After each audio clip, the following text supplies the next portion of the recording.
Episode 2, Season 3. The David Jones to my left. I'm Darryl McCoy and producer KJ on the boards. You're watching Crunch Time with David and Darryl. David, game week. Exciting. How hectic has it been for David Jones? It's not been hectic at all.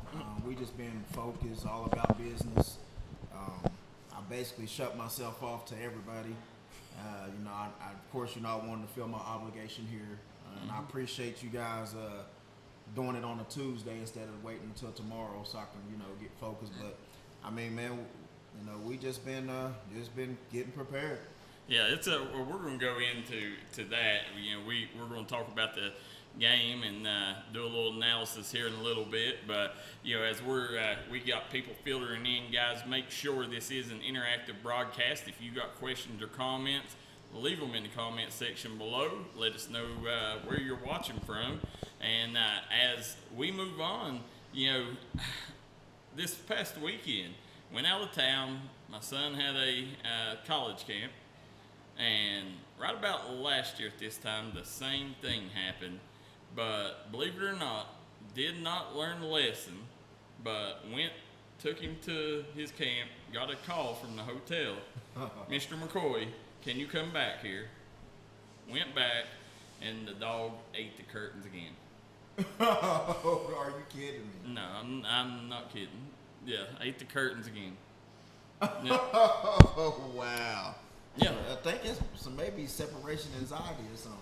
I think that's what it is. It's a rescue dog. Yeah, from the floods. That's absolutely. Yeah.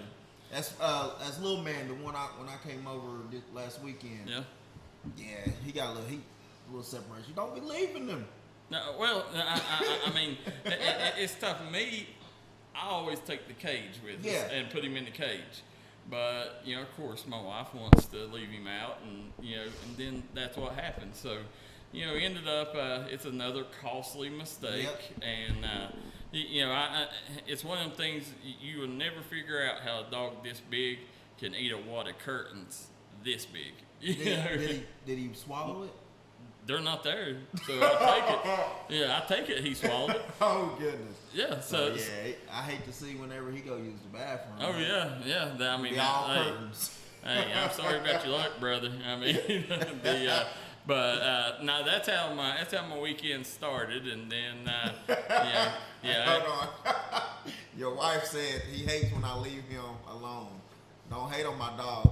Hey, sis, I ain't hating on him. I love him. You seen I love him. Darryl over here hating. No, I'm hating. Yeah, because my bank account's hating.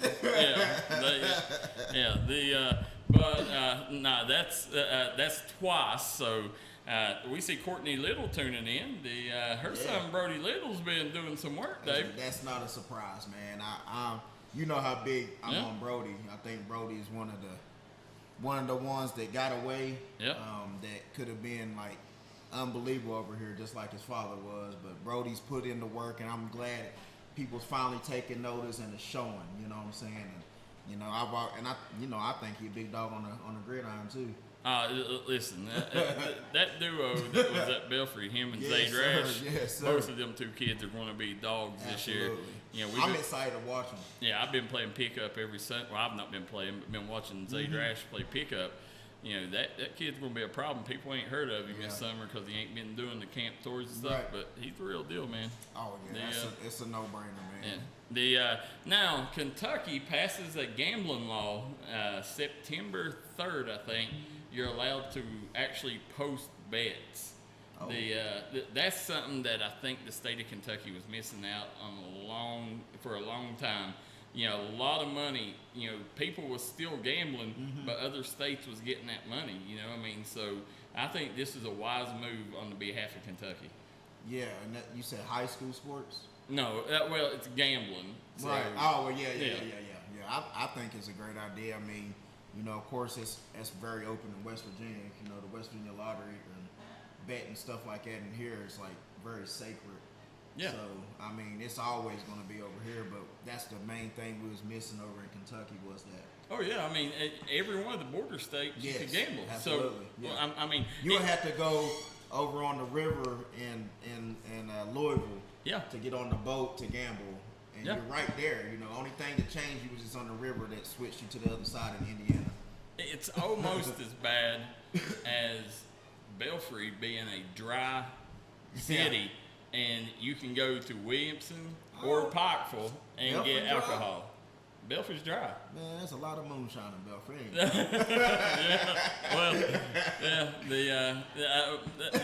I'm talking about taxable alcohol. Yeah, but that's something that I really hope too that gets changed in the near future. I really hope, because Pike County considers themselves moist. Yeah. Because they got city limits of Pikeville, Right. you can buy it.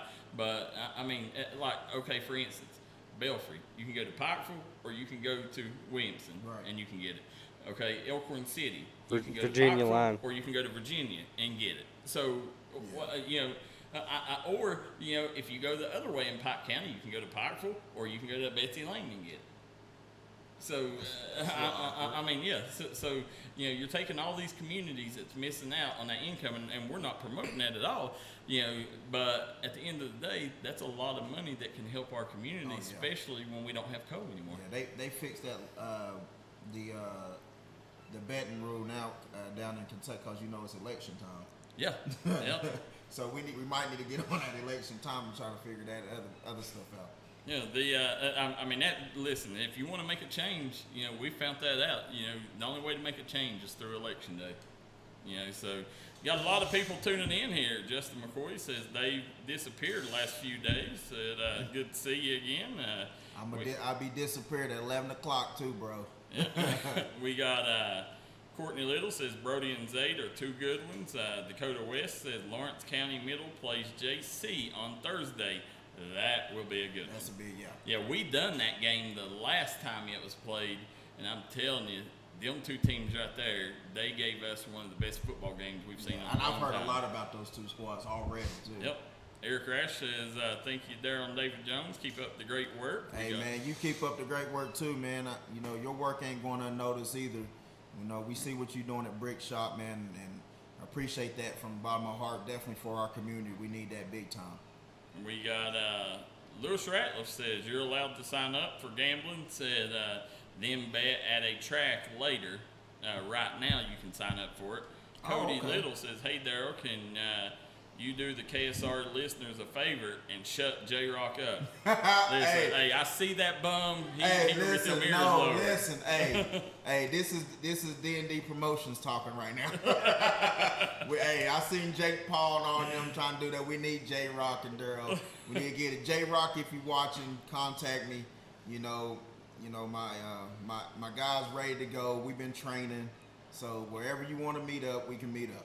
Yeah, listen, I'm hearing he's in the hazard area. Oh, so, really? Yeah, that's what I'm hearing. Listen, I just happened to be there Friday night. Hey, so, we're in the 14th now. Yeah, there we go.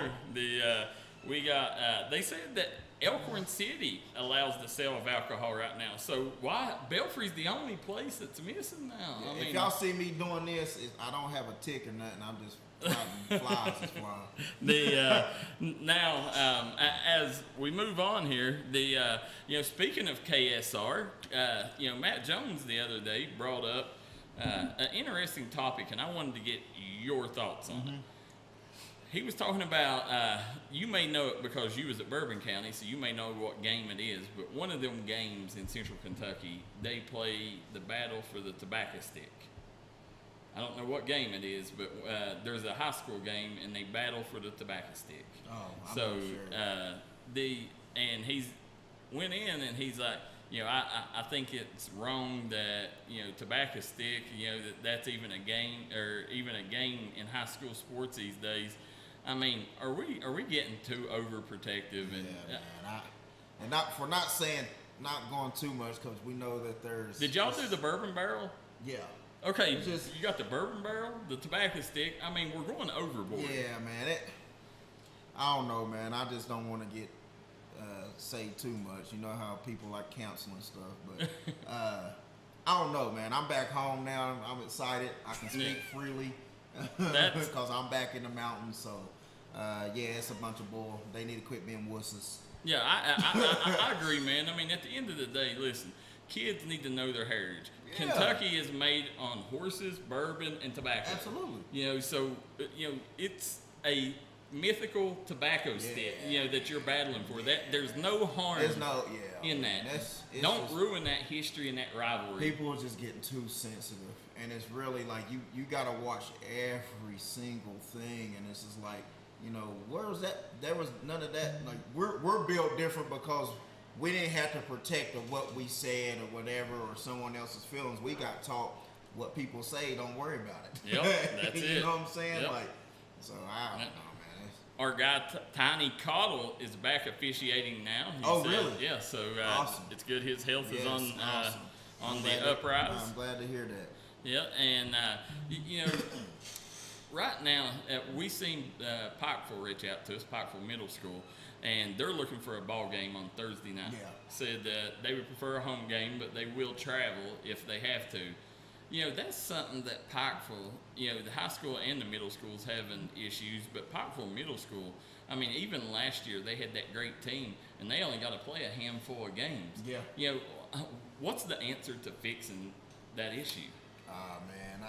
Is there an answer? It's hard because there's really not an answer. It's just, I mean, a lot of people always, looked at me whenever I played the schedule I played when I was at Bourbon, but a lot of people didn't understand was a lot of teams wouldn't play me.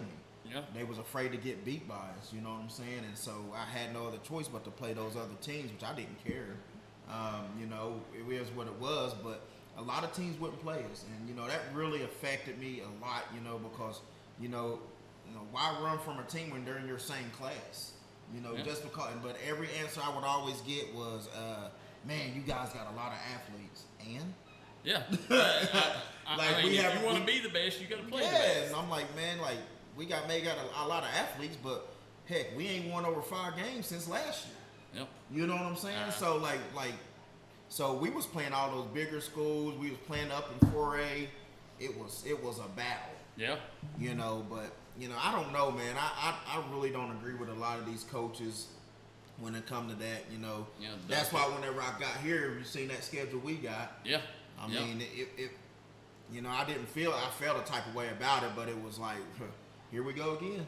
Yeah, it's something, man. When people see that, they need to step up and make sure these kids are able to play.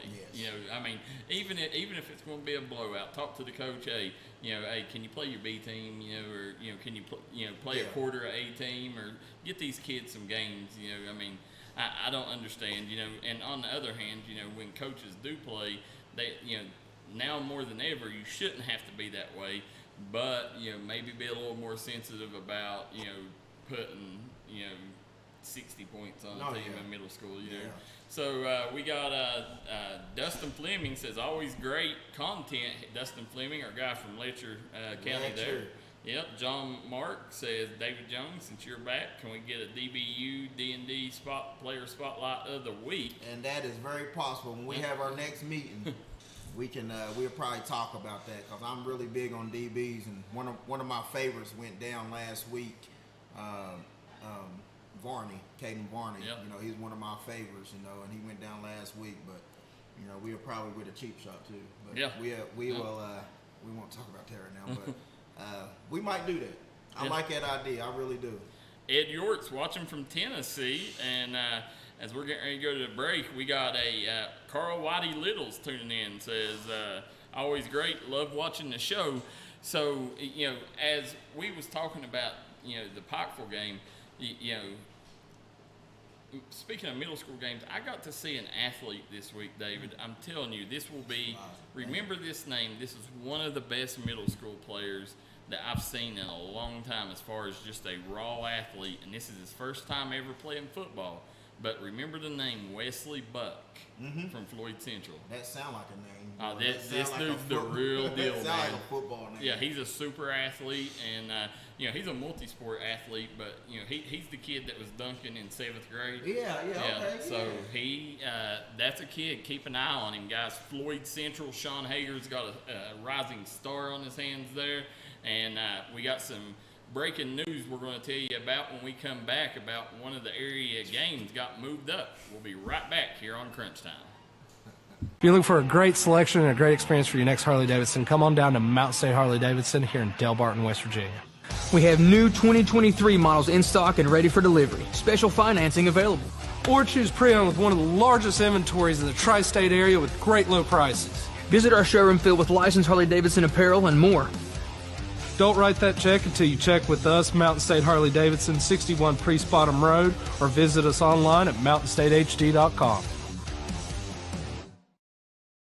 Looking for a great selection, great prices, and a great experience on your next ATV, motorcycle, or side-by-side? Come check out Kiefer's Kawasaki. Our number one goal is to offer you the best power sport experience at a great price. Like this new 23 Kawasaki Teryx 4 for only $17,999. Before you write that check, check with us. And remember, your adventure starts here at Kiefer Kawasaki. Route 44 South, Jerry West Highway. This is where it all started, right here on this farm.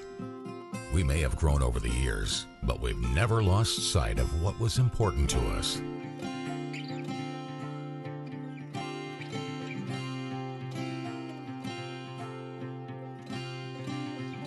We're continuing that tradition today, and we always will be for generations to come.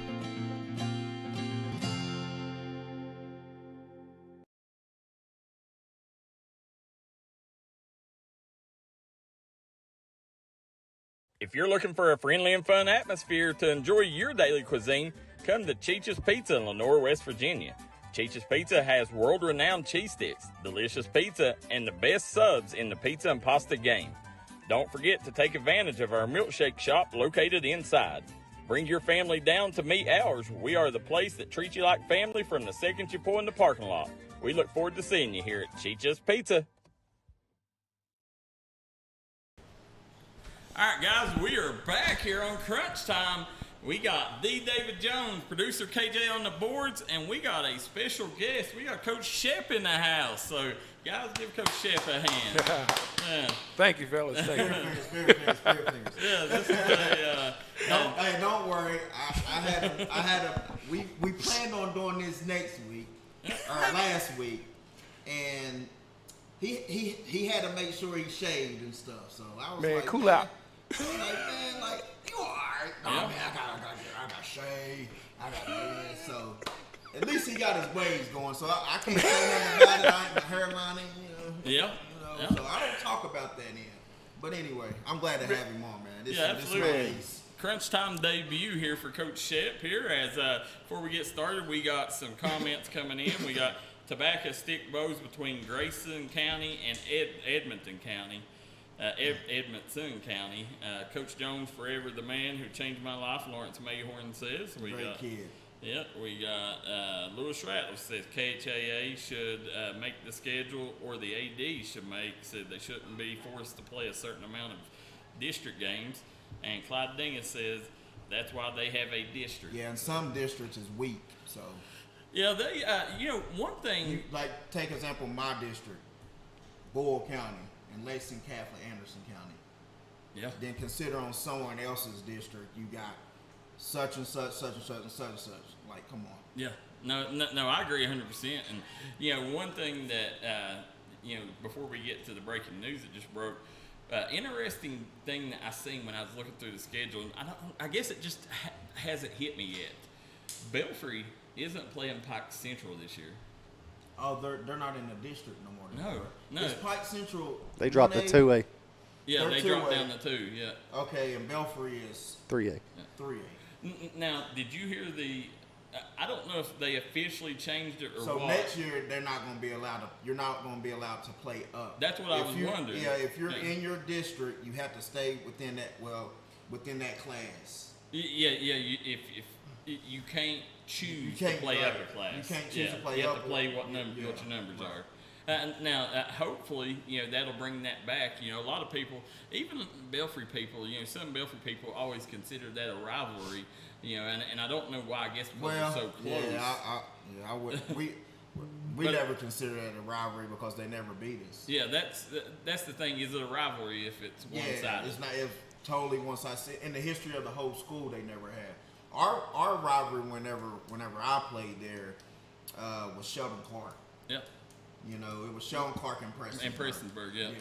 So, but it never was Pikeville. It was Sean Carter Prestonburg. And I can't wait till we get to our weekly recap to when we talk about our weekend in Prestonsburg that we had. So it's going to be interesting. But before the show kicked off, we got some breaking news coming in to the D&D Sports page. It was Leslie County and Floyd. Was it Floyd Central? Yeah, Leslie County and Floyd Central game is postponed from Friday, and it will be played Saturday at 7:30 p.m. Now, we will be at Perry Central and Breathitt County. That game was also moved up 30 minutes. They're saying they're expecting 90-degree temperatures. It moved up or back? Moved up to 8 o'clock. Well, moved back, I guess, technically, yeah. Well, I get what you're saying. Yeah, I was trying to get for myself. No, it's moved up to 8 o'clock, or moved back to 8 o'clock, and they're saying 90-degree temperatures. You know, that it's something you got to be real careful. You know, because we seen in week 1. I mean, we seen a unheard of amount of cramps in the Prestonsburg game, and that's something that you're always going to get. You want to, stay on the caution of the players. But I was surprised that they moved the game an entire day. Wasn't you?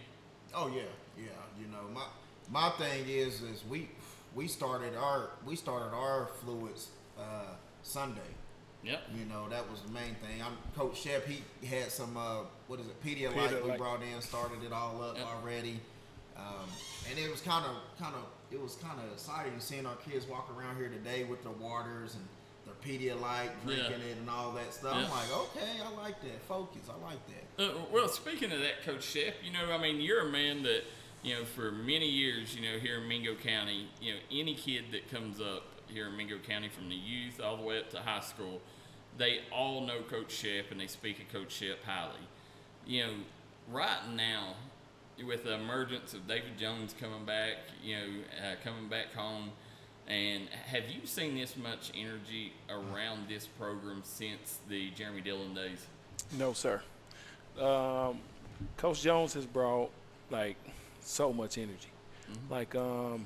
The kids feed off him with his intense stuff with his coaching. But honestly, the body language, the atmosphere itself is totally different.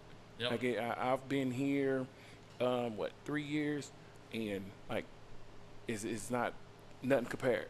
Yeah, that's the thing that I've seen, and it's not just the kids, it's the community. The community has bought in, and it's almost like, and I hate to say it like that, but it's almost like Mingo Central. They're back, they're relevant again, and you hate to say that they wasn't relevant, but it was like for a couple year period there, nobody was searching the score sheet to see who won the Mingo Central games. Correct. Now everybody wants to know, hey, what's going on, and that's one thing too, going into this week here. You got Tug Valley coming up. The battle for Mingo County. How big is this game for the community? This is huge. To me, I feel like, of course, everybody says it's a rivalry game, but I believe it's good for the community. I've said for a while, the Pikeville and Belfry games, that's huge. Yep. So, this Tug Valley and Mingo combined, yeah, that's going to be huge because the community want to see it. Yeah. Community want to see it. And I'm pretty sure the players, they want to prove something because, Tug Valley more of a basketball. Oh, yeah. You know what I'm saying? They more of a basketball. Oh, yeah, they're wanting to send the lesson. Tug Valley, under Haiti Ford, and I'm sure you probably coached here with Haiti Ford, didn't you? Was you here on the staff? No, I wasn't here. I was here the year Joey first left. Okay. When he left. Yeah, there's a rival. There's a lot of stories going into this game, So it's that's I guess what's make it so intriguing. By the way, it is the Logan Bank and Trust Game of the Week. You can catch it right here on D&D Sports Network exclusively. So David,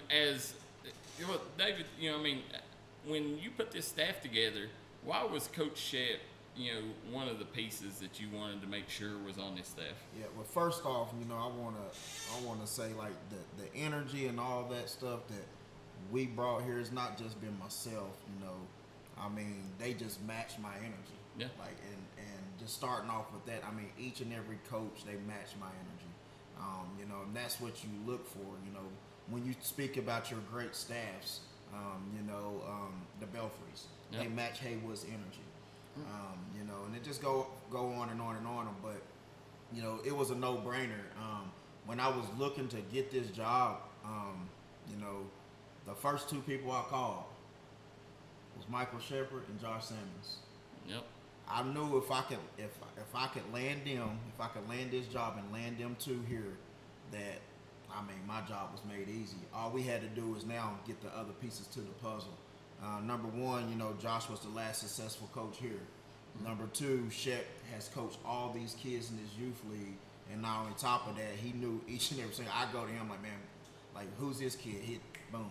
Who's that? Boom. Like, it's that's what you need. Instead of me having to figure this and that out, I didn't have to do that. That's what made this so much easier. And on top of that, when you can see it out here, I watch everything. You know, when he speak, they listen. Yeah. You know, whenever Coach Salmon speak, they listen. When they speak, they all listen, and that was the thing. You know, like, I don't have to do it all here. Yeah. And you can ask any of them. I let my coaches coach. I don't hover over them. I don't do anything. They challenge me. Me and Shep, we've been going at it. Yeah, hey, we do. We do. And I absolutely love it. Like, the kids see us, you know, and it's not an arguing thing. It's, hey, what do you think best? Oh, man, we come in on the board, we get it figured out, boom, we back out there. Yeah. You know, and that's great. Like, I love the energy, man, and you know, having Terry Joe here also, you know, retaining him, it's just been great. I mean, we feed off each other. Yeah. You know, and these kids see that. They see how we're preparing them, how we're prepared.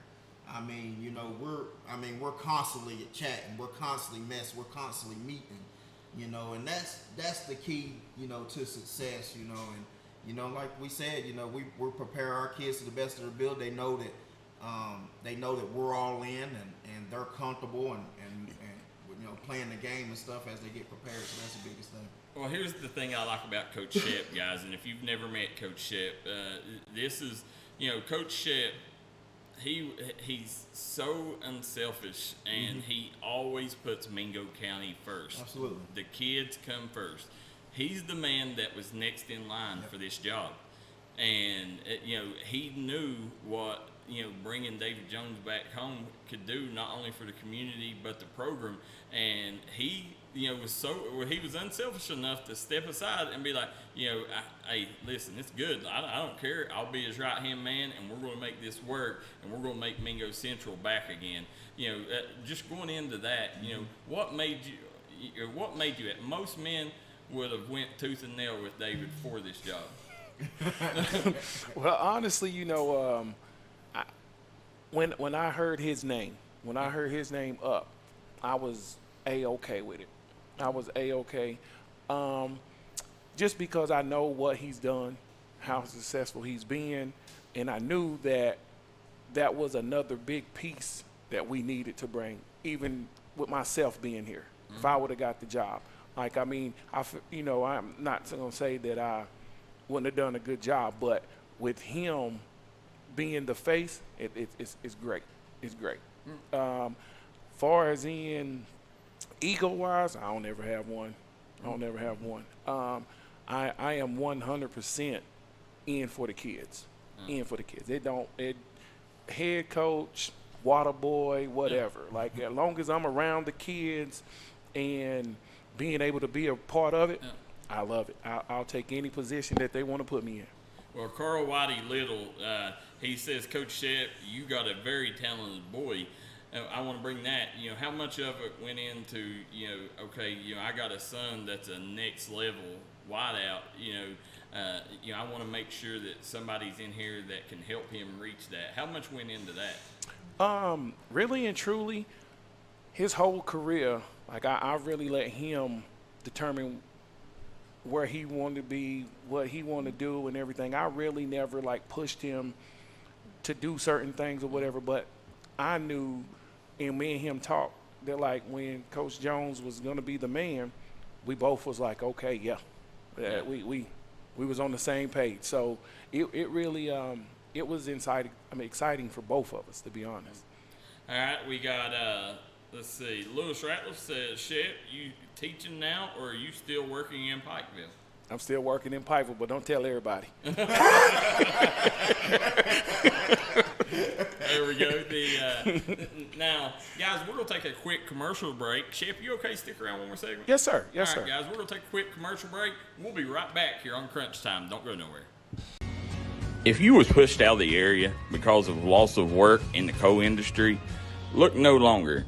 Jim Marr is here for you. Jim Marr is now hiring for all positions in the coal field. Stop by their offices in Logan, West Virginia or in Wheeling, West Virginia and apply today.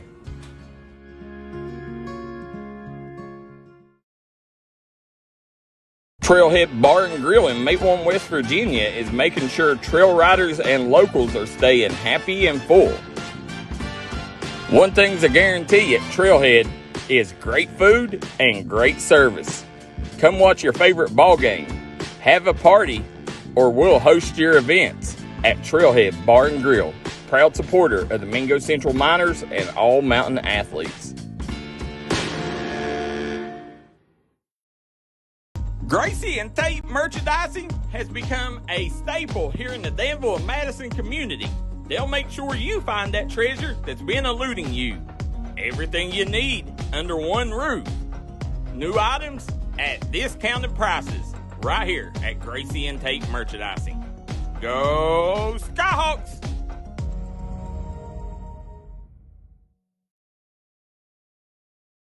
Let the folks at Double Quick help you start your 2022 off right. They've brought back the Bourbon Pecan Coffee for a limited time only. You can also quench your thirst with the great deals on fountain drinks they offer daily. Double Quick is your one-stop shop for everything. They offer breakfast, lunch, and dinner. You can stop by one of their many storefront locations spread throughout eastern Kentucky. Stop by and let Double Quick make your day better.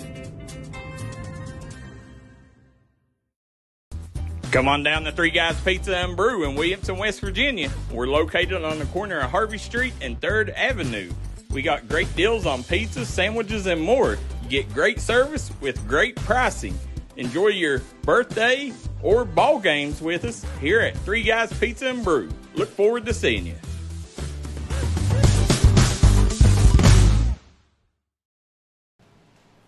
Welcome back. You're watching Crunch Time here with David and Darryl, and we got Coach Shep over here to my right and producer KJ on the boards. As we got some good news as UK fans this week. Oh, yeah. The Twins out of Corbin are eligible, and they're playing for Corbin. It's not good news for opponents in the KHSAA, but it's good news for Kentucky Wildcats. Well, I mean, did you think that they wouldn't get eligible coming to Kentucky, knowing that, man, there's so much inside stuff to go on and all that, but, I mean, when they came to Kentucky, they knew they was eligible. Yeah, well, and there's that loophole where, you know, if you're a military kid, you know, I mean, you can do that. And they're military kids. Yeah. So yeah, I was like Micah Johnson and Christian Johnson, the Johnson brothers. Whenever I played, he played at Fort Campbell, and you know, he's a military kid. You know, they moved to Fort Campbell from Virginia. Okay. But yeah, it was sort of like that. So that's why I said I knew that they was eligible. They come to Kentucky for a reason, you know, and I'm glad that they came back. We got some Coach Shep fans on here. The Lewis Ratliff. Hey man, listen, he's a legend. Don't let him sit over here and be so modest, man. I want to just blurt it out, but don't let him, man. He also got a raise from me. I won't tell you how, but he got a raise from me. And, I mean, I love him.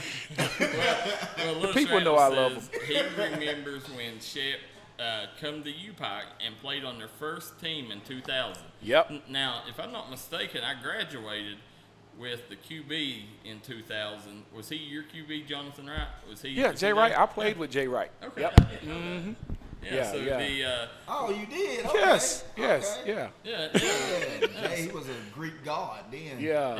So Jay Wright. There's another little 6 degrees of separation and why the Pike County Bow should have Mingo Central and Belfry, right, Shep? Hey, I agree. I agree. Let's not get that started. Let's get through season one. Let's get through season one. Yeah. We'll talk about that later. Good news. I mean, a lot of small schools in the area, their football teams are either in dire straits right now or, they had disappeared. We see, that we got 3 out-of-district teams in our coverage area. We got Morgan County, Phelps, and Jenkins. And this weekend, Jenkins, for the first time in 4 years, came back. And, they played Knott Central. We talked to Damian Johnson, and Damian Johnson says that they competed, and he thinks that they're going to be okay, moving forward. Says, he said he don't think it's a thing where... Let's go, D! Go, D! Good enough to compete. I will second that. Check this play out. Check his play out, KJ.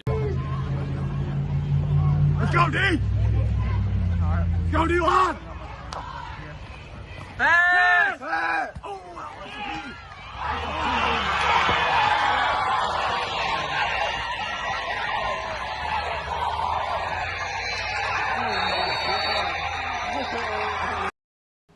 Coming right out of the gates with some trickery. Yeah, man. Hey, listen.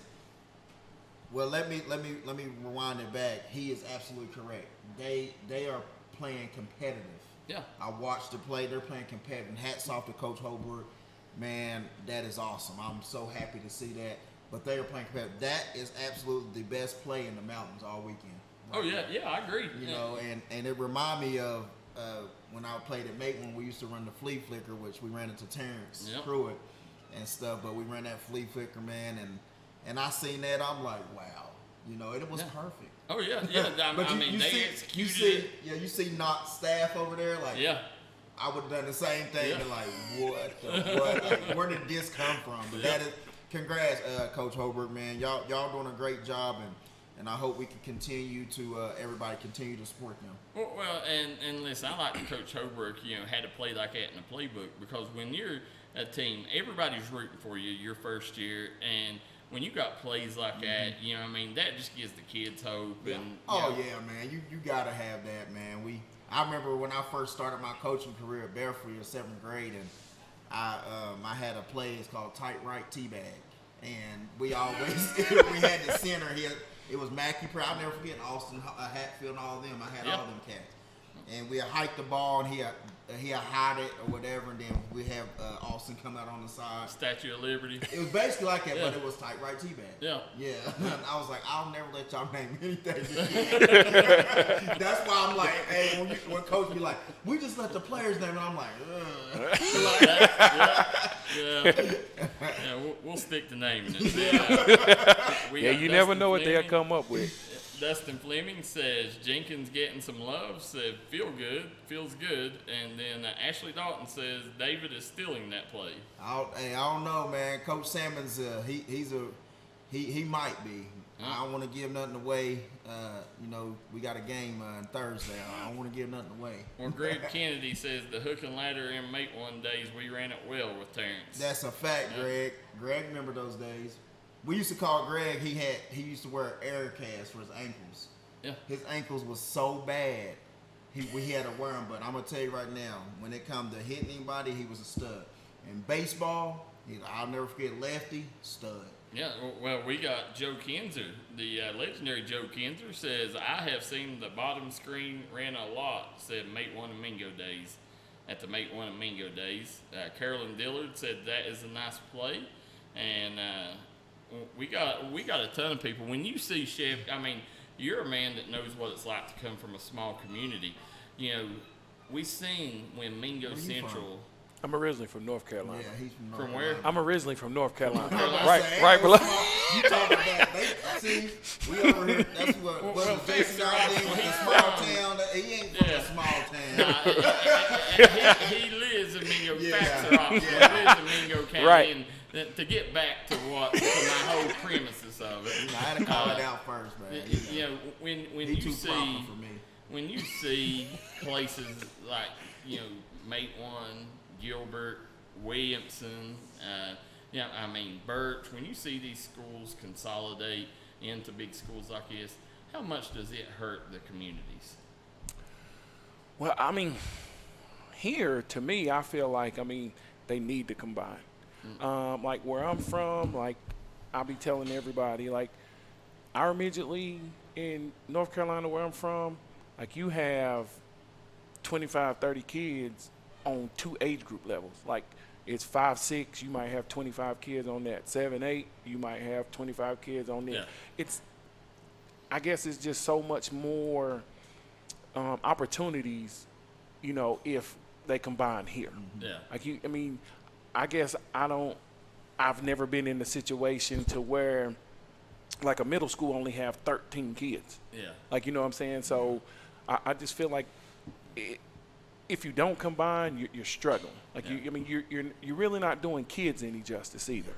To be honest. See, my thing is, I don't like it because I think, I understand the point, and it does. It gives the kids a lot better opportunity.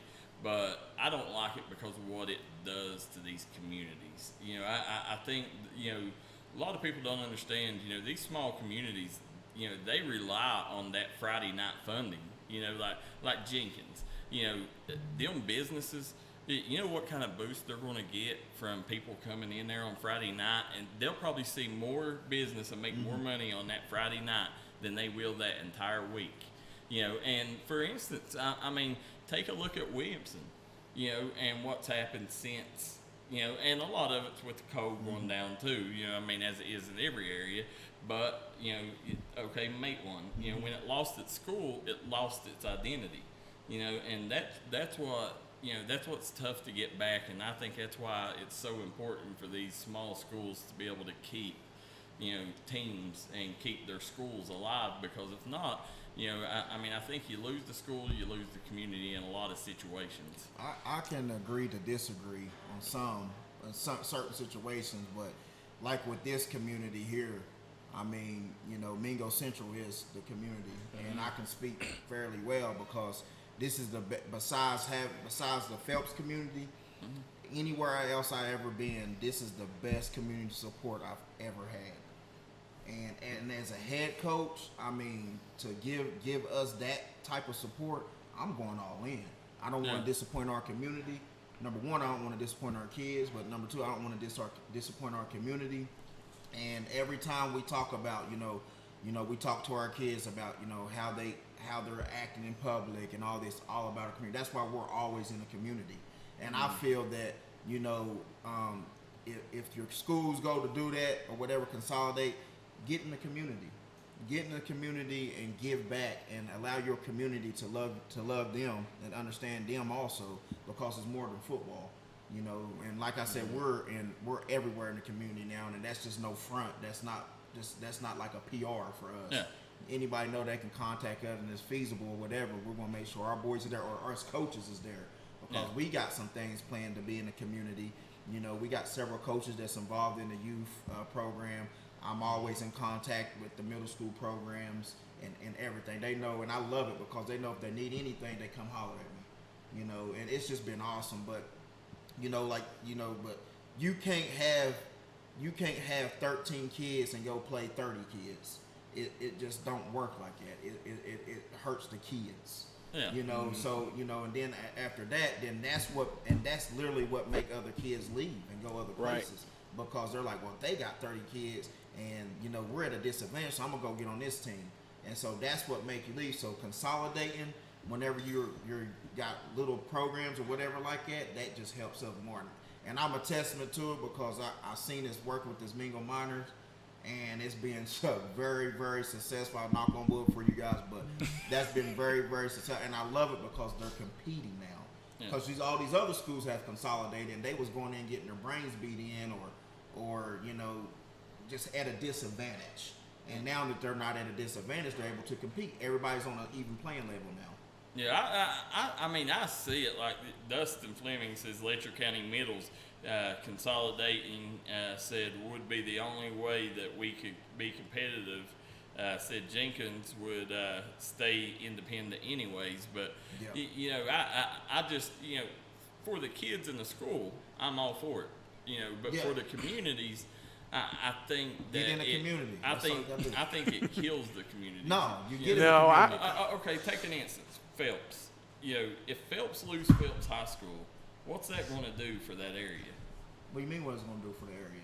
It would if destroy they lose that Phelps area. High school? Yeah. I mean, they just got to get in the community, and that's just like here. The tradition, and that's just coming from experience. I played at Make One. I know that Make One tradition. I know the Gilbert, Williamson, and I know the Birch tradition. I mean, the tradition is strong. But whenever you make it one, I mean, this support that we have here in Mingo Center is unbelievable. Like, I can't even explain it. And that's just like for the Mingo Miners. I'm seeing them, and they got Williamson, Birch, and Make One consolidated into one. And I'm saying that it's wild, man. Like, the community support is unbelievable. Yeah, I'm not. I think. And you still have Gilbert that's doing their thing, and they got. I think you're missing, what I'm saying here. It's not athletics. It's not the schools that I'm carried, or that I'm in this conversation I'm talking about. It's if say Phelps, if something happens and they ever had to consolidate, they need to get out and support where their kids are going to school with. But what I mean is, like, okay. The gas stations, the restaurants, they're not going to get that every morning. People stopping by on the way to school, people stopping by on the way to. You see it like over at Jaeger and areas like that. You seen when they lose the school, they lost their community. Well, that was more with the coal over that way and stuff. But I'm saying is too. I'll get off. I'll let Shep speak on it because he's part of it. He's in the midst of it or whatever. But what I'm saying is regardless where you at, if for an example, I live here in Red Jacket, we consolidated. I still live in Red Jacket. I'm going to be going to the business in Red Jacket where I live at too. And same as the Gilbert kids, the Williamson kids, the Birch kids, they're going to go into where they live at.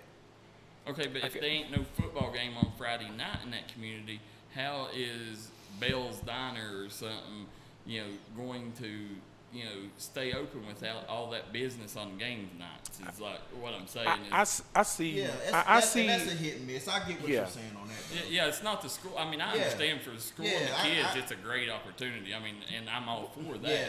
But as far as the community, you're gonna always have your patches. For an example, for me, I'm gonna either go to Giovanni's or Trailhead. That's just Giovanni's a Make One or Trailhead. That's just what I do because that's my spots, Right. Trailhead Bar and Grill, right? Plug it. Yep. But I see, what I'm saying. I see what he's saying, but I guess the other side of it is, okay, if you keep those high schools, but you don't have enough kids to play the sports. Is you still winning or you losing? You see what I'm saying? So I understand the point that you're getting at because yes, of course, if you have a high school in a community, it's going to bring more people in during the games or whatever. But if you don't consolidate and you don't have enough to play football games or a basketball team or anything like that, then you're at a loss anyway if you don't consolidate because you had to lose. You ain't got enough kids anyway. Yeah, I see it, and the fans, I mean, they're kind of the same way. We got George Ball says, I think when the community loses its school, it loses its identity.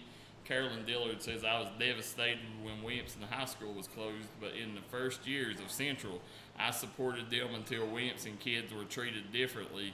Said, fast forward to today, I'm so excited to get back and cheer for the Miners that things are different. So, that's the good and the bad, but I just wanted to hit on that. It's always good. Yeah, bad. It's always you always gonna have that. Yeah, you always have that. Yeah, it's definitely something that in the future, you got to keep an eye on. Absolutely. And, more schools now are consolidating, anyways, to compete with other schools downstate, and with tax dollars, less schools is less money that the government has to pay for. So, I mean, it's all headed that way.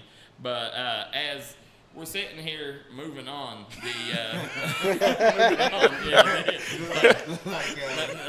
getting that time. Nobody with the fly. But as we're at the 9:51 mark in the show, guys. we have went 6 minutes past our begging day. Want to take Coach Shep. I know you got to work tomorrow, so we're not going to keep you out any longer. And but they gonna keep me though. Yeah. Hey, you the head guy. See Coach Shep on Thursday night in Naugatuck. Guys, make sure if you're in the area, you got any questions about the kids here or the community, get up with Coach Shep. He'll help you all he can, and I hope that you come back in the future, and I hope you can come back, set in on some shows, and pick some games. It's a must. It's in the contract. It's a must. It's a must. So I understand. You gonna come pick some games with us in the future? Yes, sir. All right, yes, sir. all right. Good. I need some help because they be cheating me, bro. He does need some help. That's for sure. They be cheating. Yeah. But as guys, we're going to take a quick break. When we come back, we're going to get to high school football in the mountains. We're going to talk about last week's games. We're going to predict this coming week. We're going to talk who the Mingy Beef Jerky primetime performers are, double quick player of the week, and we're also going to show you some of the top plays from this past week. Come back and join us here on Crunch Time. Hi, everybody. Dave Baker here for Citizens Bank in Kentucky. Do you want to love your car even more? How about putting extra cash in your pocket each month by refinancing with new low rates at CBK? It is fast, it's easy. All you have to do is log on to wearecitizens.bank. Here at Appalachian Medical, our team has extensive experience in dealing with respiratory disease. That's why we specialize in respiratory products and disease management. We want to bring our knowledge and know-how to help patients live a healthier life. Appalachian Medical was developed by clinical professionals. We have more than 30 years of combined experience in respiratory disease management, case management, critical care, and more. Our respiratory therapists are skilled and compassionate. With offices in Kentucky, West Virginia, Indiana, Ohio, and Pennsylvania, let us be the ones you trust with your medical health care. This is Bruce Walters from Bruce Walters Kia. By now, you know Kia is a great vehicle, and you know they come with a 10-year, 100,000-mile warranty. So why should you buy from Bruce Walters Kia? At Bruce Walters Kia, we're going to change your oil for free for life. And what you do with that money you save is up to you. Come check out the 2022 Kia Carnival and the 2021 Kia Sorento. Only at Bruce Walters Kia in Pikeville. Or shop us online at brucewalterskia.com. If you're looking for a great selection and a great experience for your next Harley-Davidson, come on down to Mountain State Harley-Davidson here in Delbarton, West Virginia. We have new 2023 models in stock and ready for delivery. Special financing available. Or choose pre-owned with one of the largest inventories in the tri-state area with great low prices. Visit our showroom filled with licensed Harley-Davidson apparel and more. Don't write that check until you check with us, Mountain State Harley-Davidson, 61 Priest Bottom Road, or visit us online at mountainstatehd.com. Looking for a great selection, great prices, and a great experience on your next ATV, motorcycle, or side-by-side? Come check out Kiefer's Kawasaki. Our number one goal is to offer you the best power sport experience at a great price. Like this new 23 Kawasaki Teryx Sport for only $17,999. Before you write that check, check with us. And remember, your adventure starts here at Kiefer Kawasaki. Route 44 South, Jerry West Highway in Logan, or visit KiefersPowersports.net.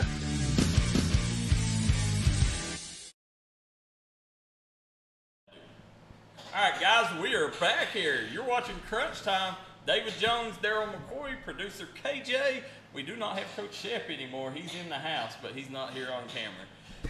Guys, as David, we got a couple comments coming in. Damian Johnson, our good friend Superintendent Jenkins, said, you know my feelings, said the school is the heart of the small eastern Kentucky community. Said when the school goes, the town loses its identity, and often the town soon follows. That's just something, it's a case by case, it is. Where you're at. It just depends on where you're at, Yeah. I mean, if you got a high school in your community like we do up here at Central, your kids ain't moving out of the community, you still support where you're from. Yeah. No, But in Jenkins' case and stuff like that, that'll be hard to lose a school like that. Oh yeah. And like that's the heartbeat of that community. If they lost that school, they would lose that community. Absolutely. See. They would, yeah. Yeah. So we're going into we finished week one, and I'm gonna bring you up here in a minute. We're gonna talk about some of the scores and some of the stats. But first, want to give a huge shout out to the Double Quick Player of the Week, which went to no other than Mr. Caden Woolen from Belfry. He ended up 5 touchdowns on the night. The kid had 10 touches, 5 of them he scored touchdowns. He had 3 receiving touchdowns and 2 rushing touchdowns. I mean, this kid's just showing shades of what he can do. This kid has the ability. He's athletic enough to be one of them elite athletes. Yeah, I totally agree with you on that. He had a heck of a game. He had a game which I knew that they would have, at Breathitt. They've had Breathitt's number for a while now. Yeah, that was a huge win. I mean, I think even the people that thought Belfry was going to win that, I don't think that they dreamed Belfry would go in and give a throbbing like that. Yeah. They lost a big piece to the puzzle though within Caden Barney. He's one of my favorites, all-time favorites. He's actually one of the most athletic kids there is on this team. Yeah. Very athletic. And it just sucks the way that they lost. The way that's where I'm at on it. It's the way that they lost it. And I seen it and I just come on, like. I heard good news last night. I heard that he's not going to have surgery, so that's good. That's a plus. That's good news for Belfry fans. Yes. Josh Castle says it's really impressive with small communities like Van. Said they usually have 17 to 20 and always put a playoff caliber team out there. Said they went undefeated last regular season. Oh yeah, they did actually. Yeah, that's huge. Yeah, that is huge for communities like Van. Van has been there too. Yep. You're totally right, Josh Big. Here we go. We got Pike Central 20, West Carter 10. Big win. And for Pike Central, that's a win. We got some highlights playing here as we're talking about it. That was a big win because West Carter is a historic. If they didn't get that win, that was huge for them first game back. Big time record breaker there also, and you can't forget about my boy Knuckles. His first time under center at QB and his debut, man. He was just a stud. There ain't nobody knuckling up with that kid, man. He flat run over a kid right there. The Knuckles was 5 for 10 passing, 31 yards through the air, 1 touchdown. He also carried the ball 15 times for 96 yards. We had Jason Chapman and Malachi Anderson combining for 20 tackles. Both had 10 tackles apiece. And the big news out of the night, Steven Gonzalez, 2 for 2 on field goals and hit a 42-yard field goal, broke a school record. What about that? That kid is unbelievable. I've been getting things sent to me on him. And when I tell you, it's unbelievable. I immediately told him, send this down to Kentucky. It looked like it had been good from 50. Absolutely, the kid is unbelievable. And for him, I think is this his first year out too. For him to be accurate like that in the first year, soccer people, get out and play, kick field goals. You can make you a lot of money, get you a free education just to kick. They don't make you run and do all that stuff. Like you can go to the NFL just to kick and make a lot of good money. Real quick, Ashley Dalton said Chapmanville has 30 to 35 kids on all their youth teams. Said all throughout, said the Ville is rocking right now. And what brought that up is they have one of the nationally ranked kickers in middle school right now. So the McClanahan kid. Yeah. So that's kicking is something that I'm surprised a lot of more kids don't get into because it's one of the fastest routes to the next level or to the NFL because there's not a lot of people that does it great. Right. Yeah. There's not a lot that's accurate with it. Yeah. I mean, it's hard to find those like that. Like a Justin Tucker from Baltimore, he don't miss. No, it's hard to find those, and if you do got one, man, you're rocking and rolling. Yeah, absolutely. I mean, and I can remember Belfry winning the state title 3-0. Yeah, with Woolham. Yeah, Austin Woolham. Wayne County, wasn't it? Yep. Yeah. Wayne County. Yep. Yeah, that was huge, man. I mean, that's something that I really hope a lot more kids decide to do. Soccer kids, I hope you decide to come out for football and play a different style of football. Yeah. Right.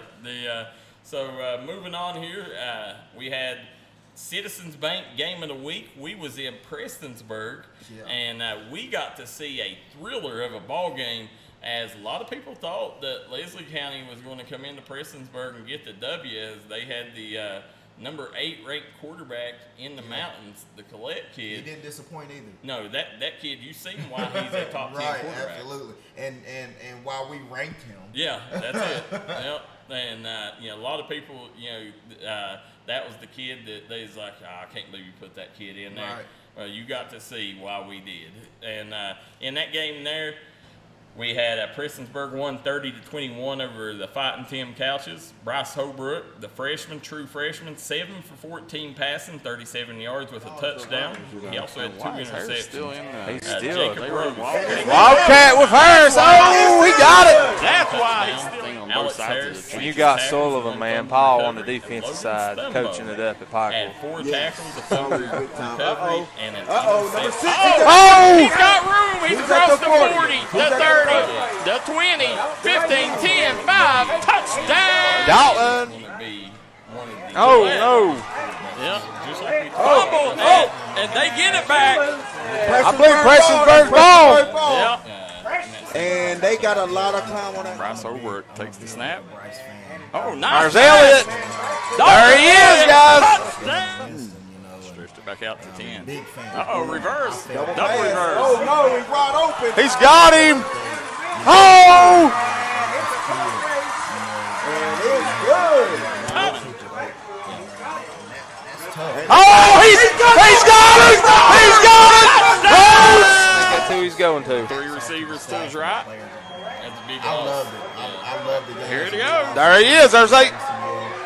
It's intercepted. Oh! Get down. Get down. Dalton Elliott is across the 50. He's not getting down. He's taking it to the house. A pick 6 to seal the game. He's across the 10, the 5, touchdown. On the business of Wimpson, it's almost a ghost town now. Said Tim Dempsey says, hey Josh, them Boone County boys hit different. We got James Maynard says Chiller has got a stud coming up. Said for middle school next season, Dakota Dalton. Absolutely. I mean, David had seen that. That kid in person. He's the real Dakota Dalton. Oh, from Chapman. yeah.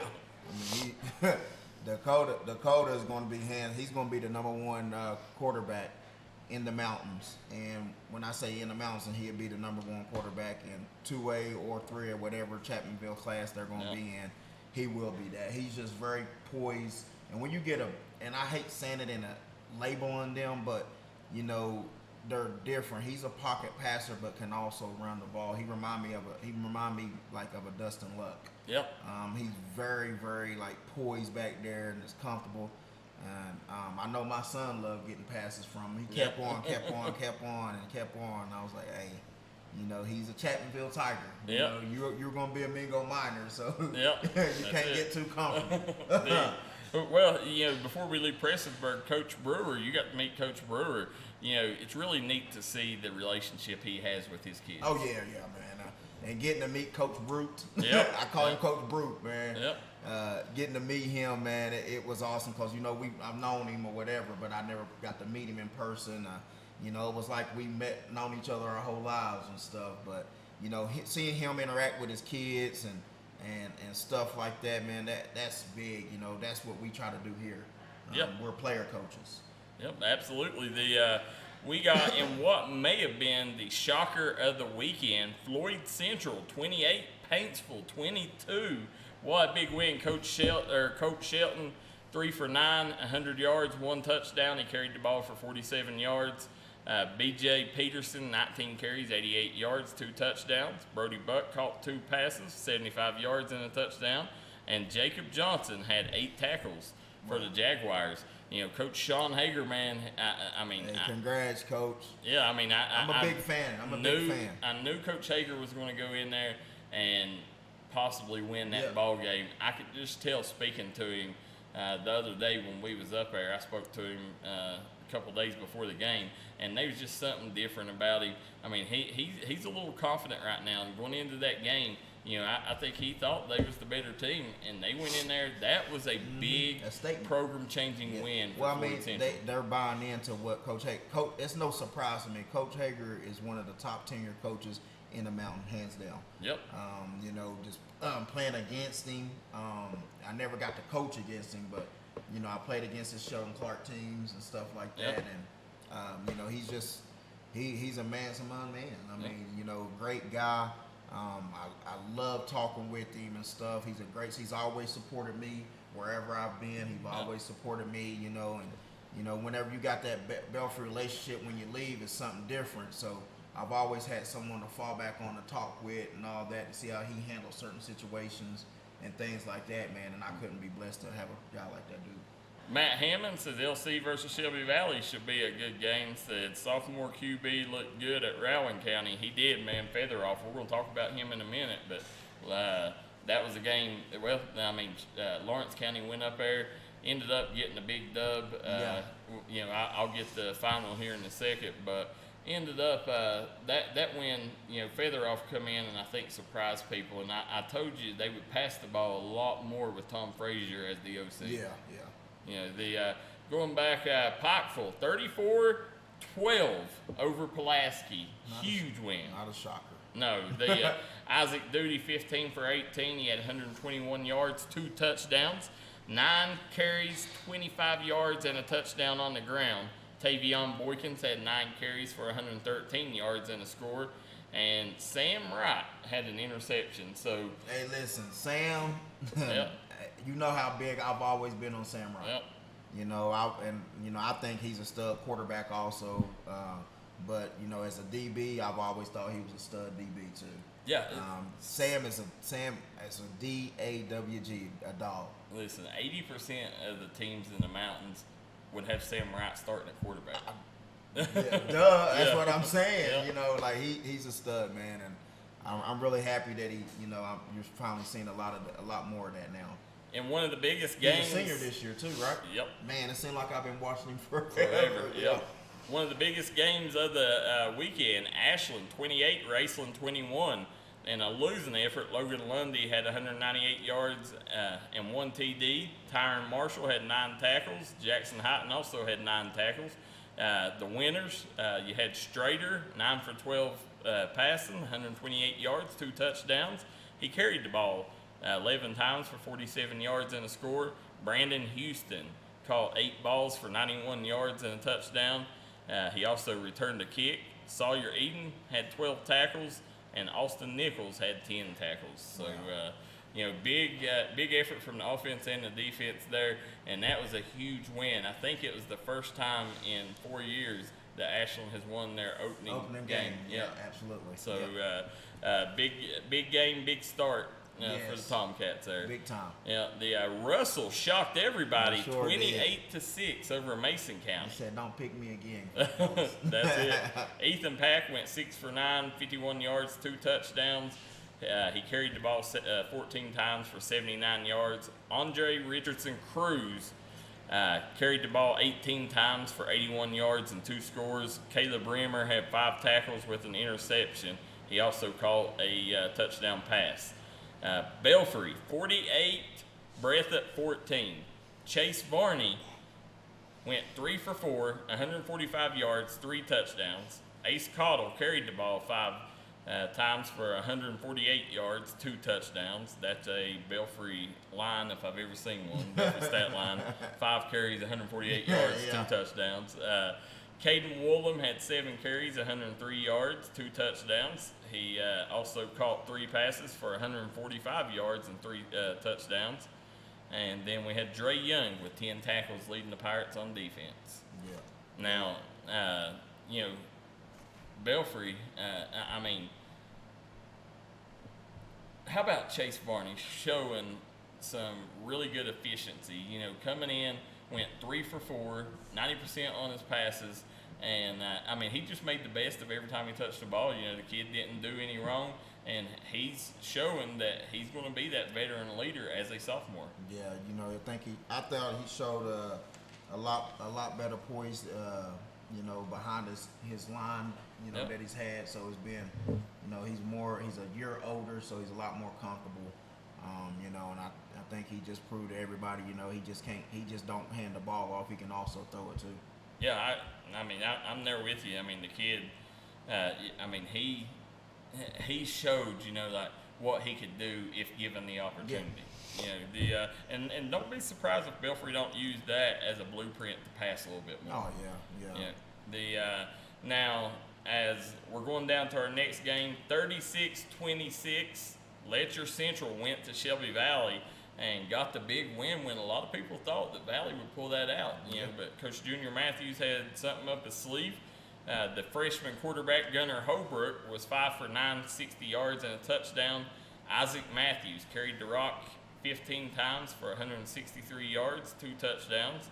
And Quentin Williams had 16 tackles. Garrett Howard had 13 tackles for the Cougars.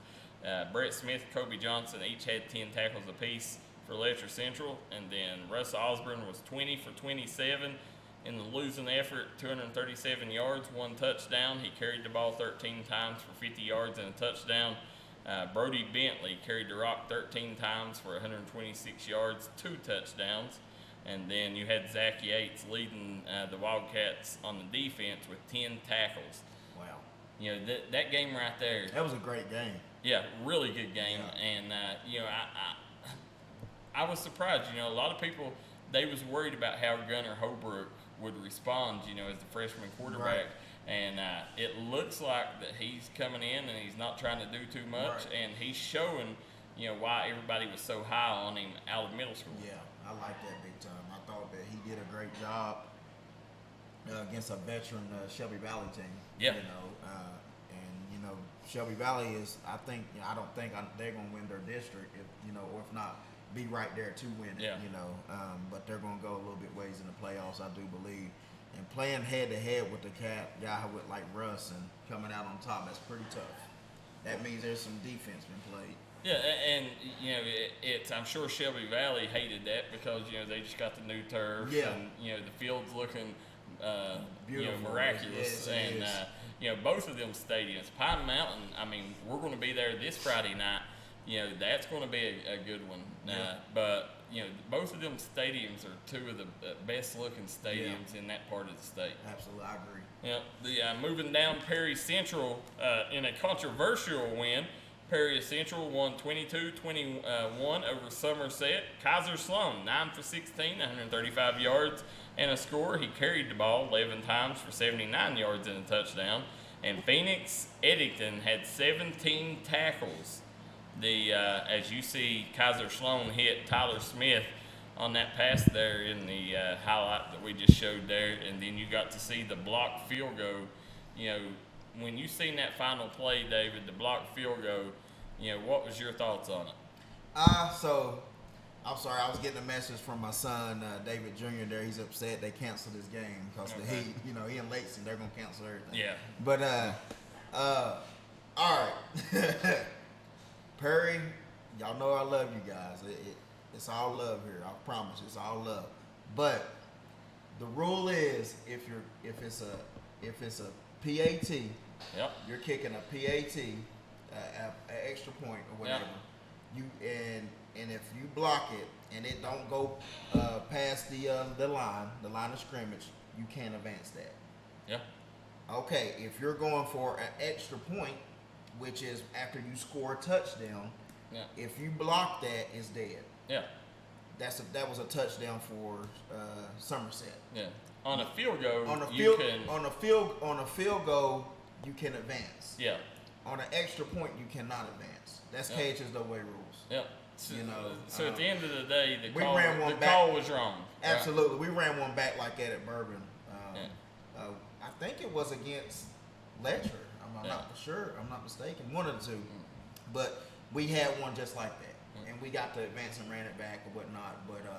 But yeah, it should have been a touchdown, which you can get inverted whistles and all this. I don't know, but by rule, it's a touchdown. In today's world, one thing, you would think that the officials would talk that over. Yeah. Especially at a game like that. Yeah. But and they got some of the best officials in that area. Yeah. But that rule has never been adjusted. It's always been the same since I don't know when. Little side note tidbit there. The official that called it was the one that threw me out of the summer league game this summer. So I'm glad you ain't got nothing harsh to say about him. So that tells me the maturity in you. I like that. Definitely. So some of the other games we didn't get to talk about, we had Betsy Lane 37-0 over Berea. Morgan County lost to Eastridge 8-0. Stevie Todd Lane ended up, I think he had, wanting to say 13 tackles for the Warriors. I'll try to get that in a minute for you. East Carter lost to Estill County 22-21 in a really good ball game. Bath County won 26 over Fairview. Fleming County won 20-18 over Henry Clay. That's a big win for them. Knott Central 55-8 over Jenkins. We had Johnson Central winning 28-21 over Madison Central. Nichols County 32-30 over Lewis County. Martin County doing what we said they would do, won 20-7. That's a really good Martin County team. Oh, yeah. And then we got West Carter. We talked about them losing to Pike Central. Going on down, we had Lawrence County defeating Rowan County 34-14. That was a big win for Coach Alan Short's team. You know, a lot of people thought they had lost a lot of veterans, and Lawrence County was going to have trouble getting going this season. Well, they showed they was clicking on all cylinders right out the gate. Luke Featheroff, I mean, he is that QB for that system, and I really think Lawrence County is gearing up for another special season. Yeah, I totally agree with you on that. They, you know, like I told you, I coached several kids in that FBU, and what he had coming in, I'm like, man, that can fill a big void, you know, right there. Even if you wanted to plug and play them, that filled a big void, because these kids was not just your average freshman, as I can say. They was kids that can step in and play some big ball. They did whenever we was playing at FBU. Yep, the Boyd County with a big win over South Point, 46-7.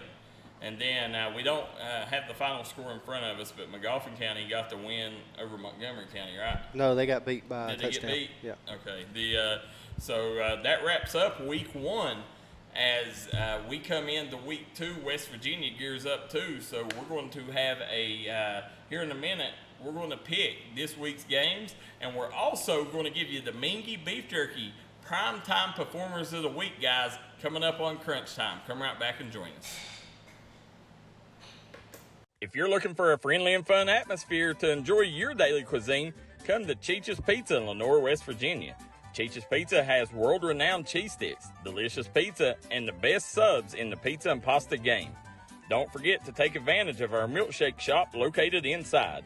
Bring your family down to meet ours. We are the place that treats you like family from the second you pull in the parking lot.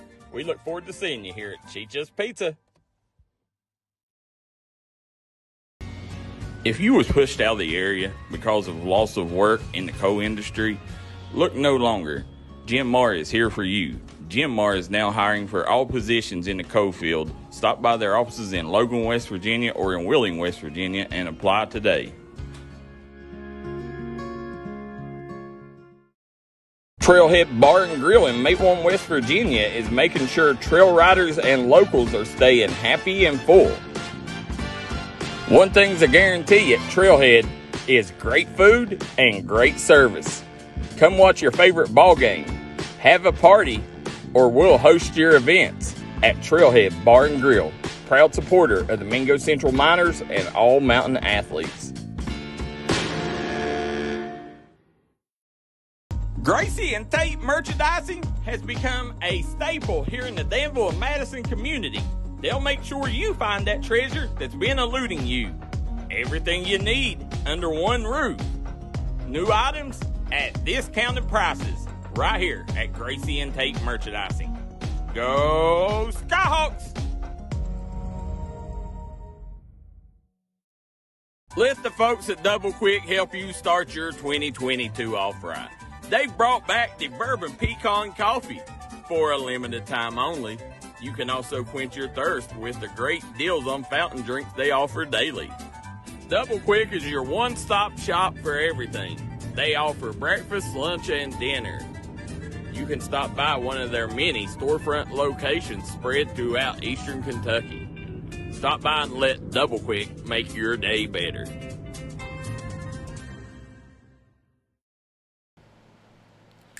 Back here on Crunch Time, David Jones, Darryl McCoy, producer KJ on the boards. And David, we have the Mingy Beef Jerky Primetime Performers of the Week here. Let's see who we got.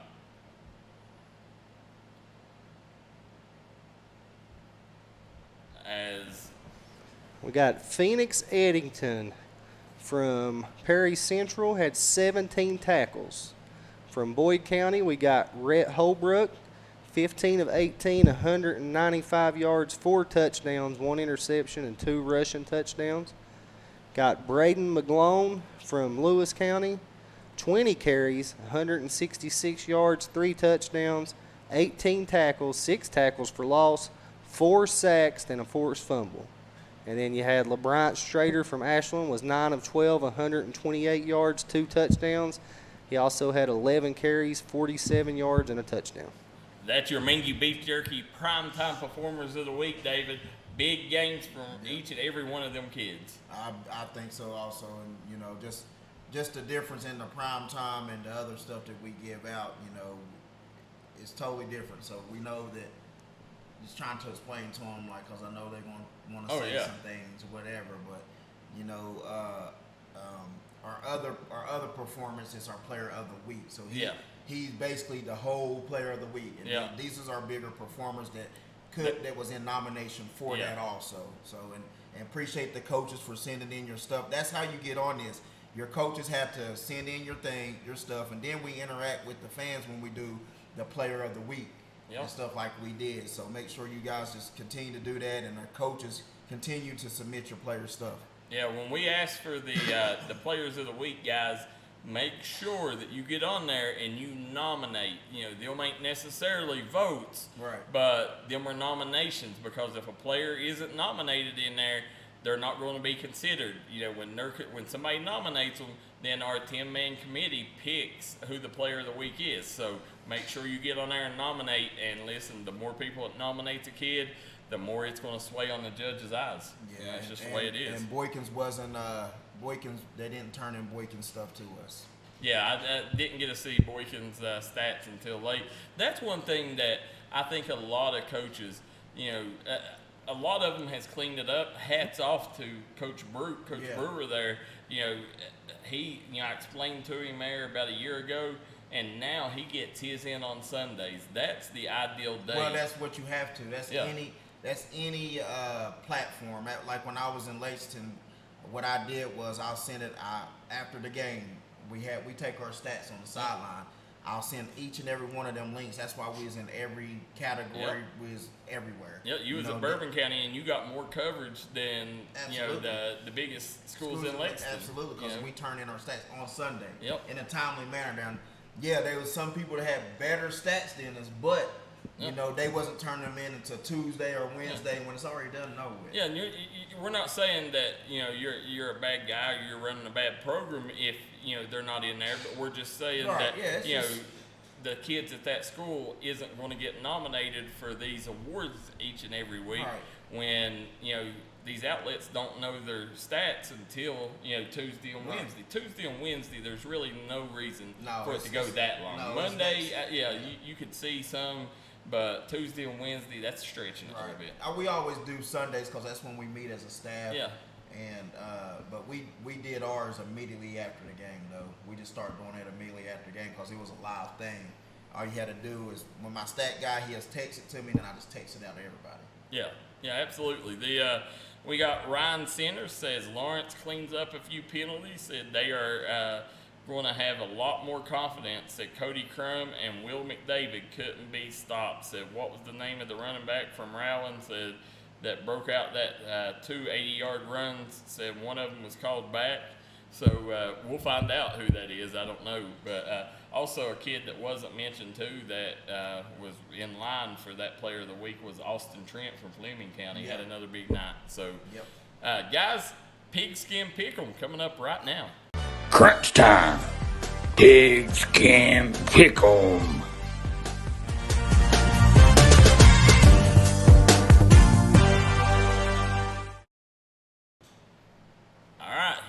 guys, let's see who comes out on top. We do not have the totals from last week. We will have them tallied up and ready next week for you, as we started the show a day early, so graphics team couldn't get it ready. But we will have that next week for you, the totals. KJ, game one, who do we got?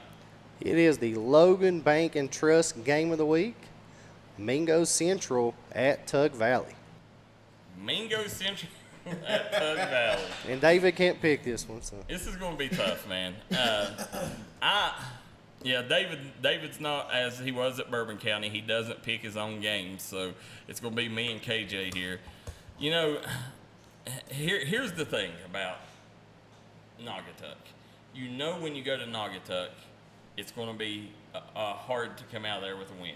I mean, everybody knows that. They got one of the best home field, home court advantages they are. You know, they're very well coached in Haiti Ford. They got speed and talent, you know, all around at skilled positions. You know, I really like what Haiti Ford, each and every year, he continues to get better there.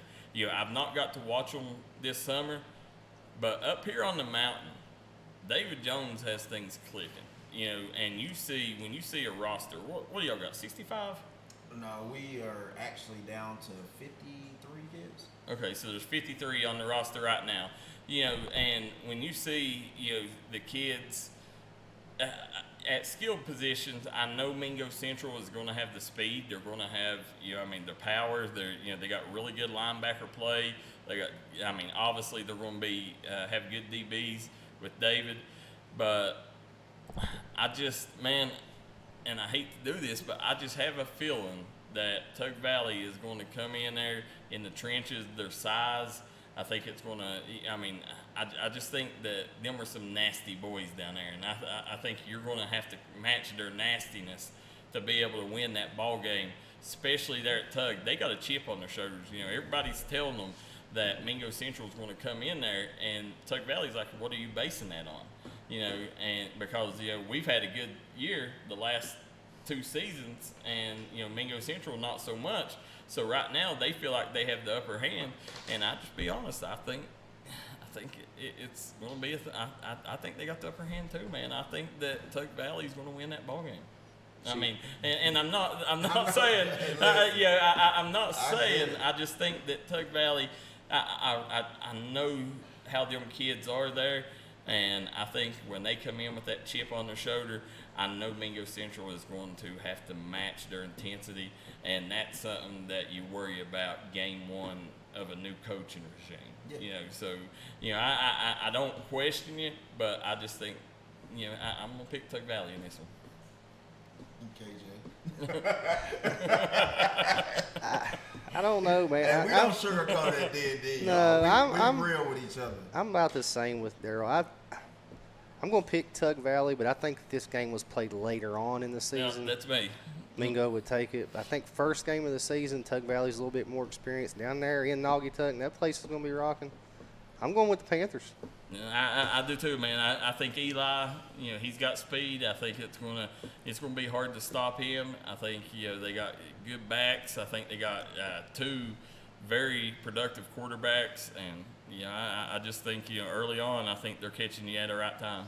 You know, and Naugatuck, listen, guys, I promise you, if you can't make it to Naugatuck, you tune in to D&D and we will deliver for you, because this game right here will be shown on D&D Sports, and from what we're hearing, you know, right now, it's not even standing room there. I mean, there's standing room only. So, yeah. It's going to be crazy. I know that. It's going to be a wild atmosphere. So, KJ, game. Well, and before we move on, I know you don't want to go much into it, but, you know, I mean, are you nervous or are you excited? No, I don't ever get nervous. Okay. I played in front of 80,000 people. I've coached in state title games. I coached in great rivalry games and played in. I don't get nervous because at the end of the day, you know, I can't run the ball or make tackles or defend the pass. Yeah. So, you know, it's, you know, and as a staff, you know, we're very prepared. You know, we didn't overcoach it. And that's what I was so ecstatic about. We ain't overcoaching it.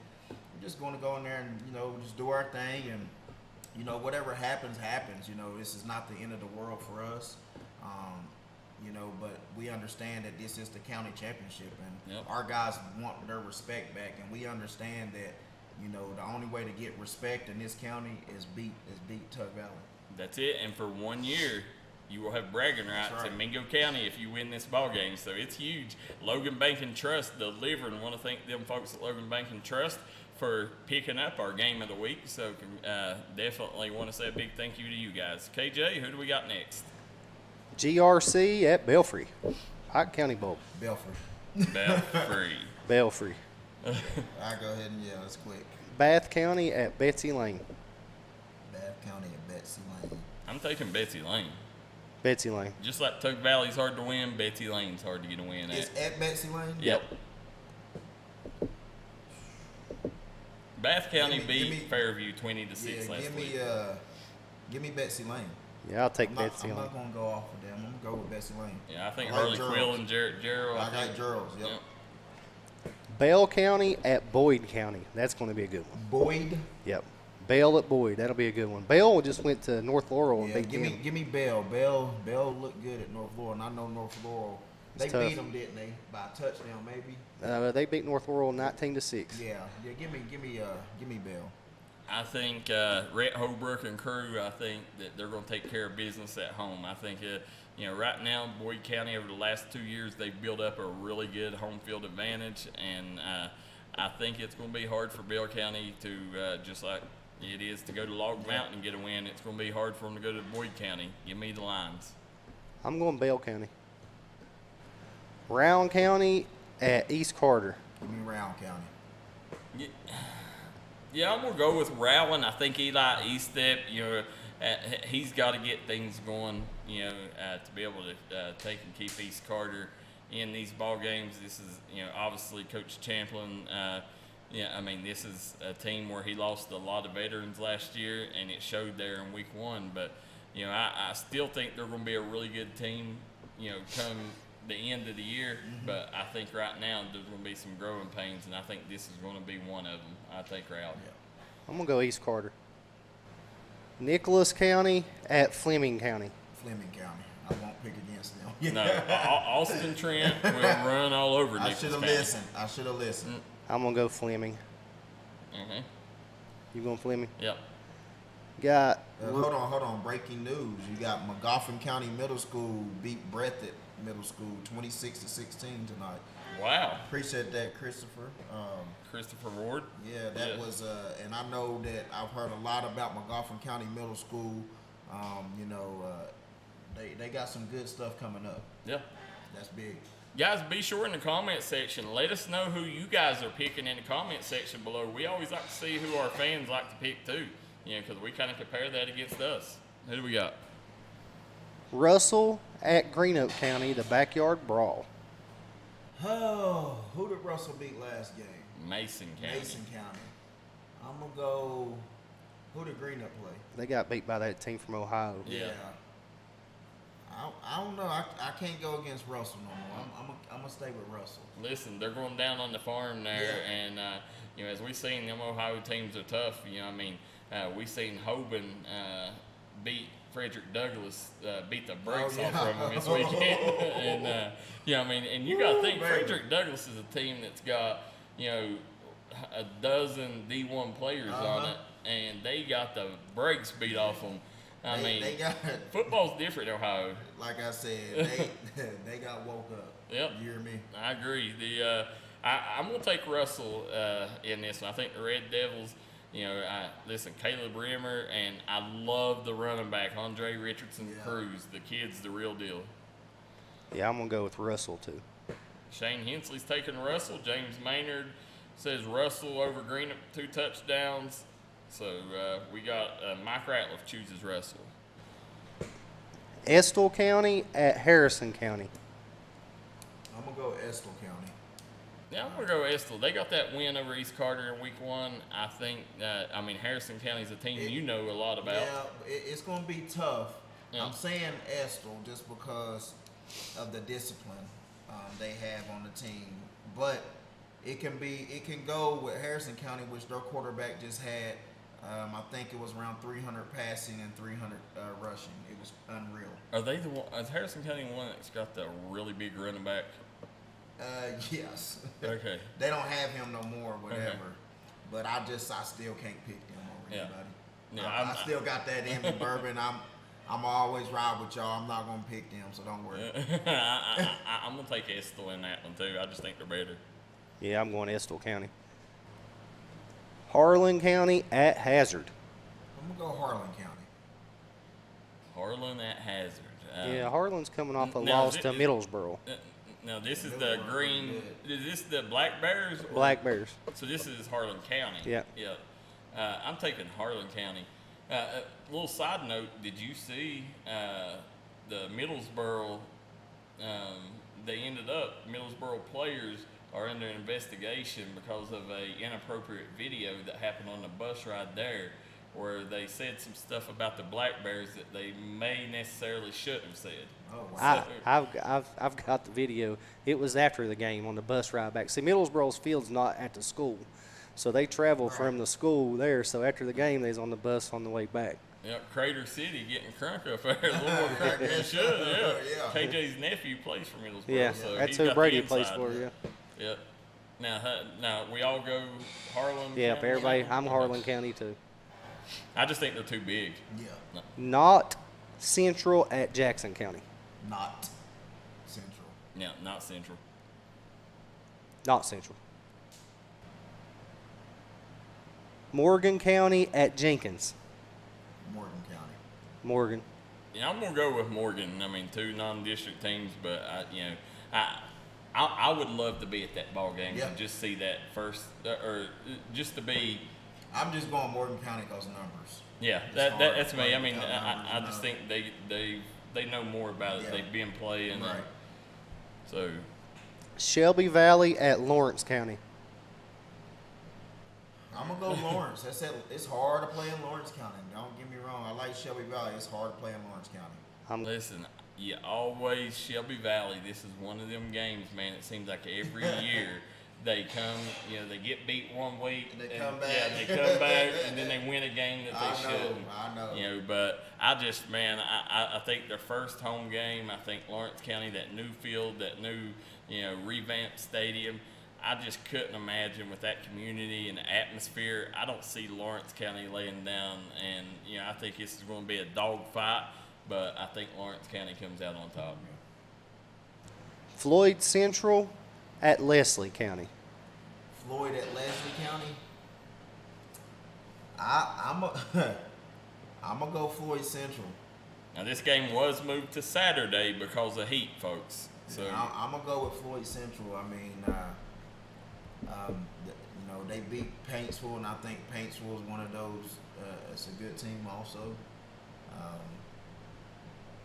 But I'm gonna go with Floyd Central. Who you got? I'm gonna go with Leslie at home. She's gonna kill me to pick against Coach Hager. Listen, I think if it was on Friday night, I would have picked Floyd Central, but I just think that on Saturdays sometimes, kids come in and they have they have the tendency to get flat on games like that, because it's not Friday night, and they got other stuff going on the weekends. I just think, man, I think they're at home. I've seen enough from that quarterback. Their DBs are really going to have to come strong and to be able to stop that Leslie County passing attack. It was hard for Leslie County to stop that rushing attack too, and what Deshaun did. That's true. 100%. Yep. But I'm gonna take Coach Melton and the Eagles. Hold on. Greenup and Russell game has been moved to Saturday also. Oh wow, there's another one moved. I'm gonna take Floyd Central. Oh man, I should never said no. Too much time. I'll take Floyd Central. Yeah. I'm sticking with Leslie. All right, we got Raceland at Letcher Central. Raceland at Letcher, and this is a game that we plan on doing. So you can watch this one on D&D Sports too. Logan Lundy going up to Pine Mountain. Let me get Raceland on this one. I'm going Raceland. This is tough, man. We've seen them play. We've seen Letcher play Johnson Central close a couple of years ago. We've seen them, beat Shelby Valley last year. They're able to beat them, but I just think Raceland, they're one of the top 2 teams in their class. I got to go with them. I think this is one of the special seasons for them. Raceland. McGoffin County at Lewis County. We get McGoffin. McGoffin and Lewis. Where at? Lewis. At Lewis. Let's see. They lost to Montgomery. Who did Lewis beat last week? They got beat by somebody, but I don't know who it was. Did they? I'm gonna. Yeah, give me Coach DeRossett going up there. That's what I got. Yeah, give me McGoffin County too. Martin County versus Pike Central in the Pike County Bowl at Belfry. Martin County versus who? Pike Central. Martin County. Yeah, I think Martin County's on a new level, y'all. I'm there's there nothing with against you. Pike Central. Yep. I really like them. I really like their situation they're in. But I just think they're a young team right now. And Martin County is, my goodness. That's it. Martin County's coming in. They're a veteran team. Yes. They got some. They got some guys on there. When you talk about Bryster Wells, Tate Crum, you got really good running back. Mm-hmm. I just think everything right now is clicking, and it's due because they've got so many veterans on that squad. Yeah, that's what I'm saying. Yeah, absolutely. I think that. And Pike Central now, the home field advantage they'll have is it's the Pike County Bowl. Right. So that they're it's going to be packed out there with Pike Central fans. And this is Martin County's first appearance in the Pike County Bowl. Yeah. So it would be a huge win for them. But I promise you, I think Martin County's going to win, but it is not going to be easy. No, it's not. No. Paintsville at Paris. Paintsville at Paris.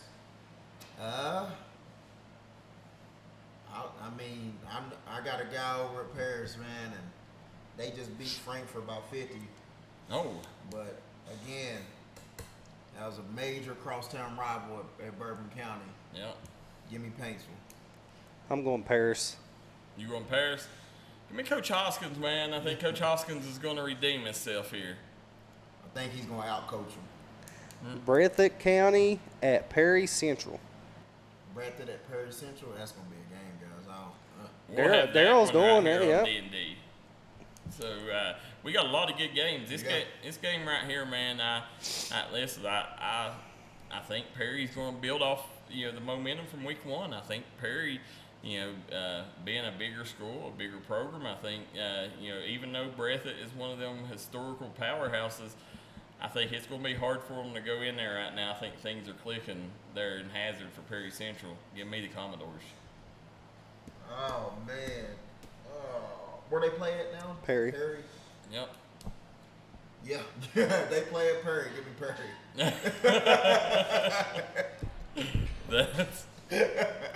Yeah. I'm gonna go with Breathitt. I think that loss from Belfry stings to him right now. I think they're going to come out fired up. I'm going Breathitt County. Okay. And listen, Breathitt County, a lot of talk about that line that they got. That's going to be interesting. Big Evan Miller. I want to see him in person. I'm excited for this game. Yeah. Phelps at Twin Valley, Virginia.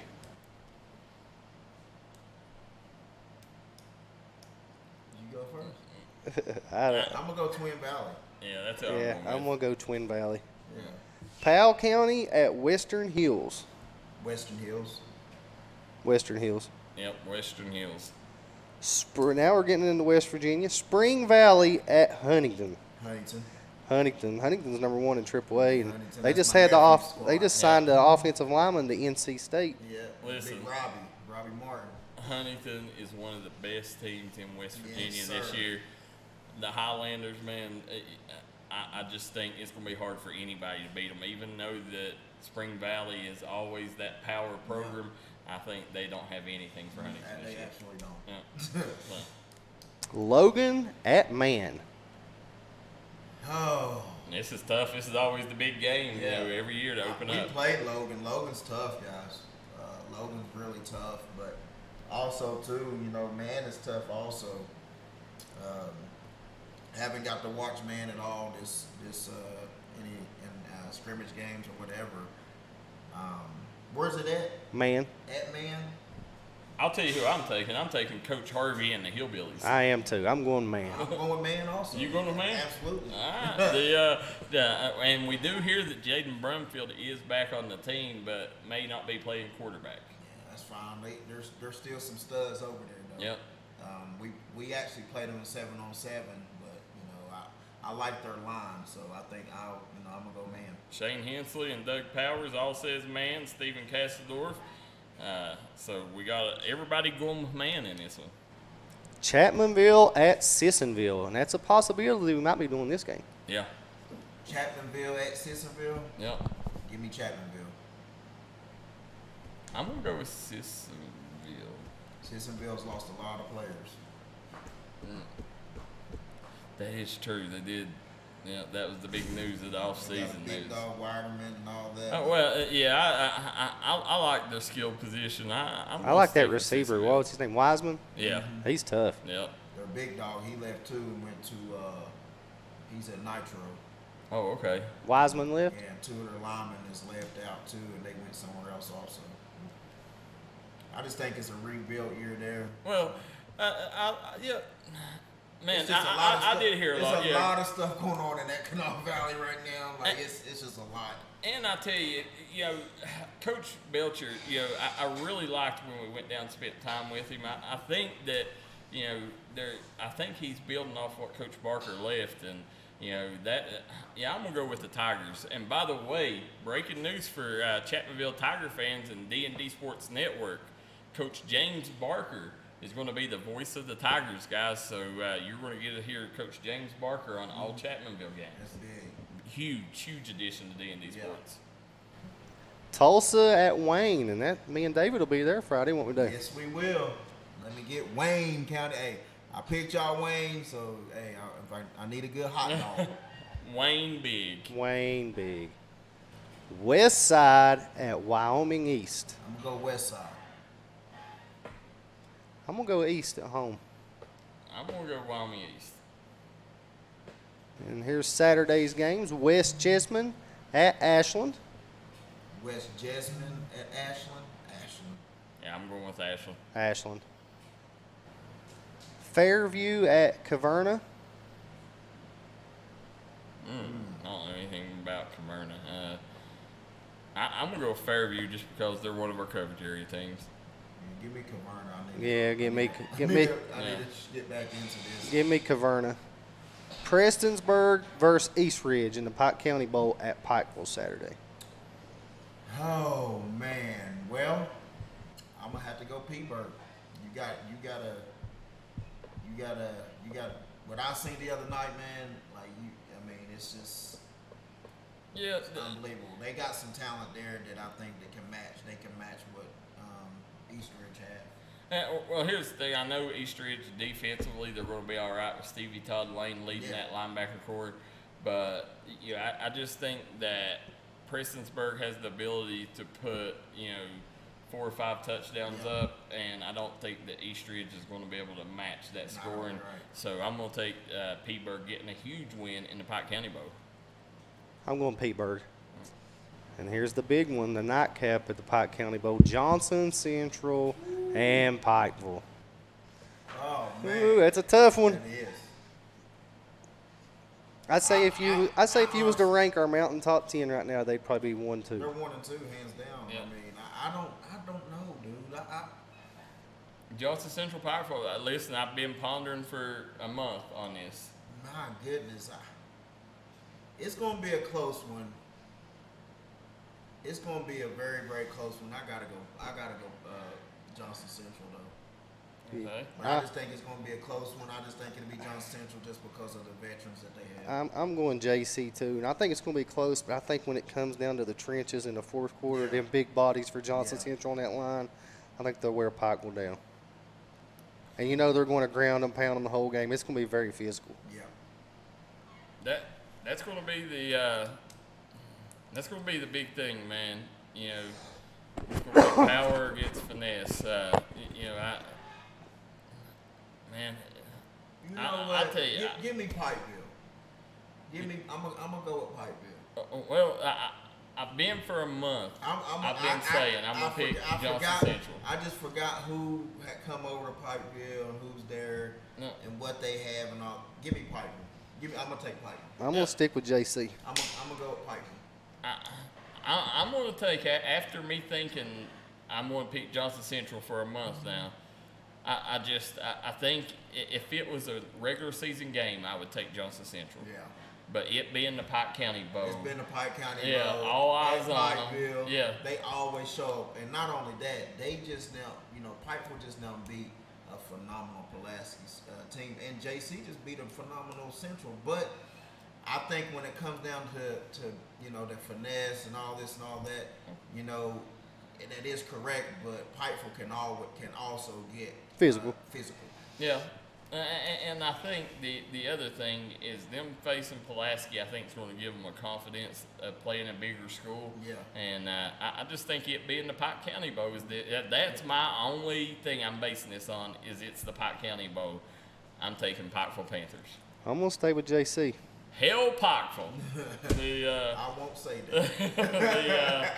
that. They say the speed of Pikeville will wear JC down. Chris Ward says JC lost their running back. Who'd they lose? I'm not sure. Let us know, Stephen Kassadorf. That'd be interesting to see who they lost there. Now, KJ, do we not have college games this week, or is there any on the schedule? They wasn't any. Okay, well, next week we'll have the college. I know UPike starts this week, and we also think Navy and Notre Dame plays, and you also got USC versus San Jose State.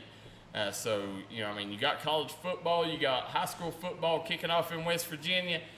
What better can life give you right now, guys, than football Friday night? Yes. Thursday night, we're going to have the Mingo Central Miners versus Tug Valley. But right now, we're going to take our final break. We'll be right back for the last segment of the show. And you guys make sure you come back and join us. If there's anything you want to talk about, get it in the comment section now.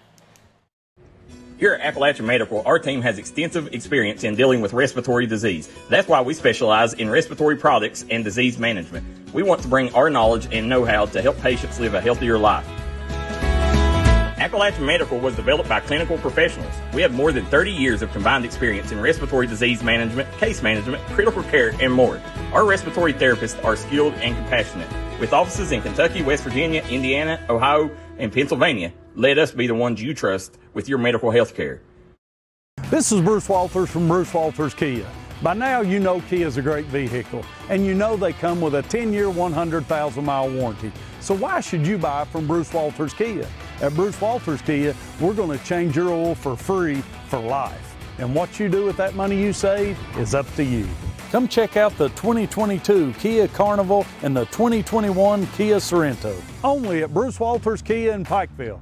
Or shop us online at brucewalterskia.com. Come on down to Three Guys Pizza and Brew in Williamson, West Virginia. We're located on the corner of Harvey Street and 3rd Avenue. We got great deals on pizzas, sandwiches, and more. You get great service with great pricing. Enjoy your birthday or ball games with us here at Three Guys Pizza and Brew. Look forward to seeing you.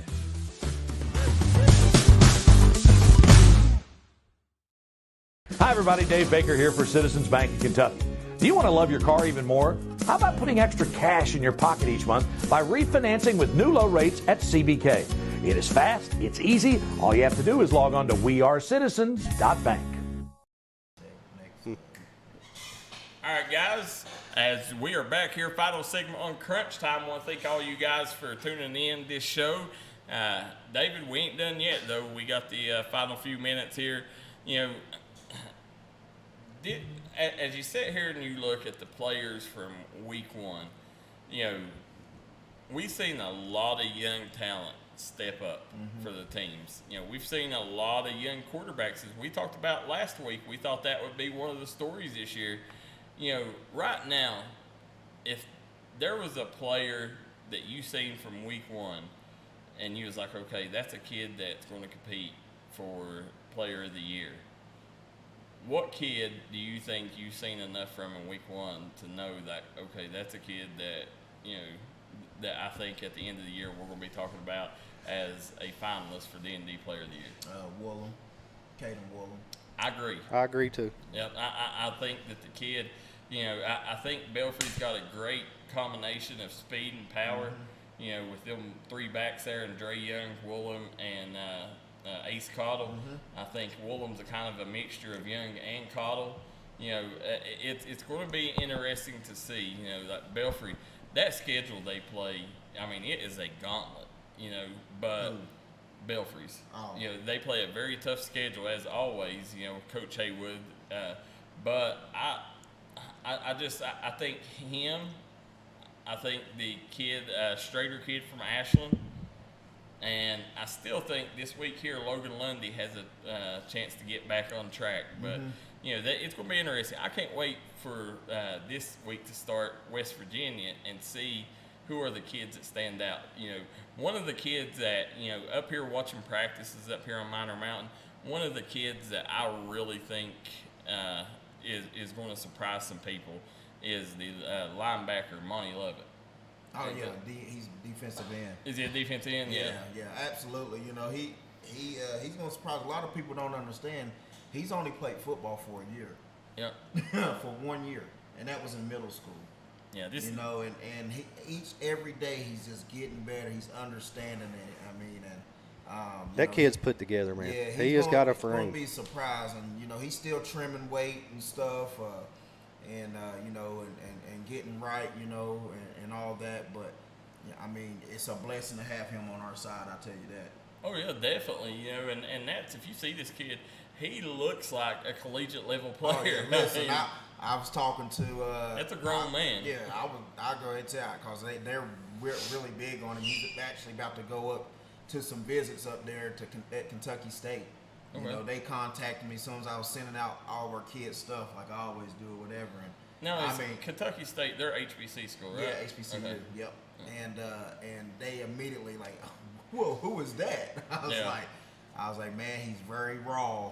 He can play running back, or or he's a defensive end. And like I told him again, he was very raw, and they just, they got his contact information, and of course they hit him up, and hopefully we can we get him somewhere. He's gonna go somewhere. It just wherever's best fit for him and his family. Yeah, listen. I'm excited to see these boys play up here. I know it's going to be a big ball game. All of Mingo County is going to be ready for it.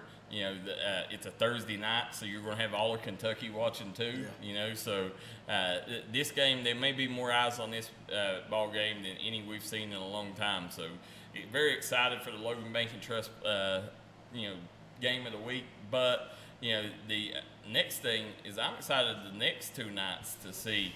We got a lot of great matchups around the mountain. What's your favorite game in Kentucky in week 2? In week 2, Pikeville versus Johnson. Yeah, that's it. Pikeville Johnson Central. I'm very, very intrigued too in that Letcher racing game. I'm intrigued. I'm intrigued on that one also, but it's just. But that's definitely the biggest game, right? But that game, it's going to be surprising. Then that Shelby Valley Lawrence County game, that's going to be one that you want to keep an eye on because I think although I picked Lawrence County, I think they will win. It's not out of the realm that Shelby Valley can go up there to Louisa and get that dub. Right, I'm with you on that, but. I think it's gonna be a real close game. Yeah. Whoever makes the least mistake is gonna win, and whoever makes the most mistakes, the game could get carried away. Oh yeah. Either or. Yep. And then it's going to be interesting.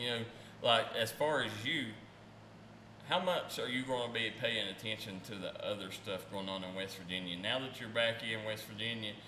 Will you be paying attention on Friday night to what the other teams are doing, or are you just going to be like, I'm taking it week by week, and it is what it is? Literally week by week. Like I don't know nothing about any of these schools. That's why I didn't know anything about Man, Westside, none of them. I literally, our focus since I got this job has been Tug Valley. Like nothing else. I don't even really talk to people about anybody else. You know, if you ain't got nothing to talk to me about Tug, I don't need to talk to you, because I feel that if you look, you know, I've done this in my younger career, coaching, looking ahead and missing certain things in the schemes or just little things, you know, that it'll help you win. So I focus as one game at a time. I know it's cliche, but you know, it's really worked for us or whatever, you know, preparing the kids and getting comfortable with us. Yeah. Being prepared as coaches too. So, you know, I really don't know about any of the other schools. Yeah, you know, I'm excited for this weekend because we got Thursday night, we got your game. Friday night, I'll be at the Perry Central Breathitt game. And then Saturday, I'm going to go catch the Johnson Central and Pikeville game. And don't forget, we're going to have the Mingo Youth League Minors on Saturday also. On Saturday. Who do they play? I'm not for sure. I'll get that for you. But Coach Shep, you'll see Coach Shep's little team, our little future, going to be in there playing. And that kicks off at what, 5? I think around 5 o'clock after our soccer game up here. So it's an exciting weekend, man. And then we're going to head over to me and Dave's leaving, going to the Pike County Bowl. Watch the game. Then Sunday, I got something that not told many people about yet, but Oscar Toshiboy's agent has had some people reach out, and we'll be going down Sunday to covering an event where the top 4 players in every class will be there, and you'll have the Pacers GM and a bunch more. But you know, they thought it was big to have D&D there, so they reached out to us. That's awesome. And we'll go down and cover that event. You know, but you know, got a full weekend, and then after that, you know, you got college. Yep. And you got NAIA kicking off. You got NFL college too. and NFL. The week NFL's 2 weeks. Yep. 2 weeks. Yep. Preseason games still. Yeah, you still got 2 more preseason games than the regular season. So it's 2 more weeks before NFL. 2 weeks from this Sunday, NFL will start. Preseason games. Yeah, it's going to be huge. To see the younger players. Yeah, your boys got lost their first preseason game last night in 25 games. The Ravens. We're not worried about that. I know that's just a big streak. That's where you played at. I'm an Eagles fan. Die hard. Robert Wallace says Cottle can absolutely fly. Dylan Story says, where you at, Mike Conley? Said, you ready for the game? And Clyde Dingus says, if Johnson Central can't beat Pikeville, they won't beat Belfry. So, well, we're going to find out on Saturday night. Make sure you guys tune in. Players, stay safe. We know it's going to be hot out there. Stay hydrated. Make sure you guys stay safe, and you know, I hope everybody has a healthy week too. Guys, till next time, this is Crunch Time with David Jones, Darryl McCoy, producer KJ. Till next weekend, or till next week, so long and good night.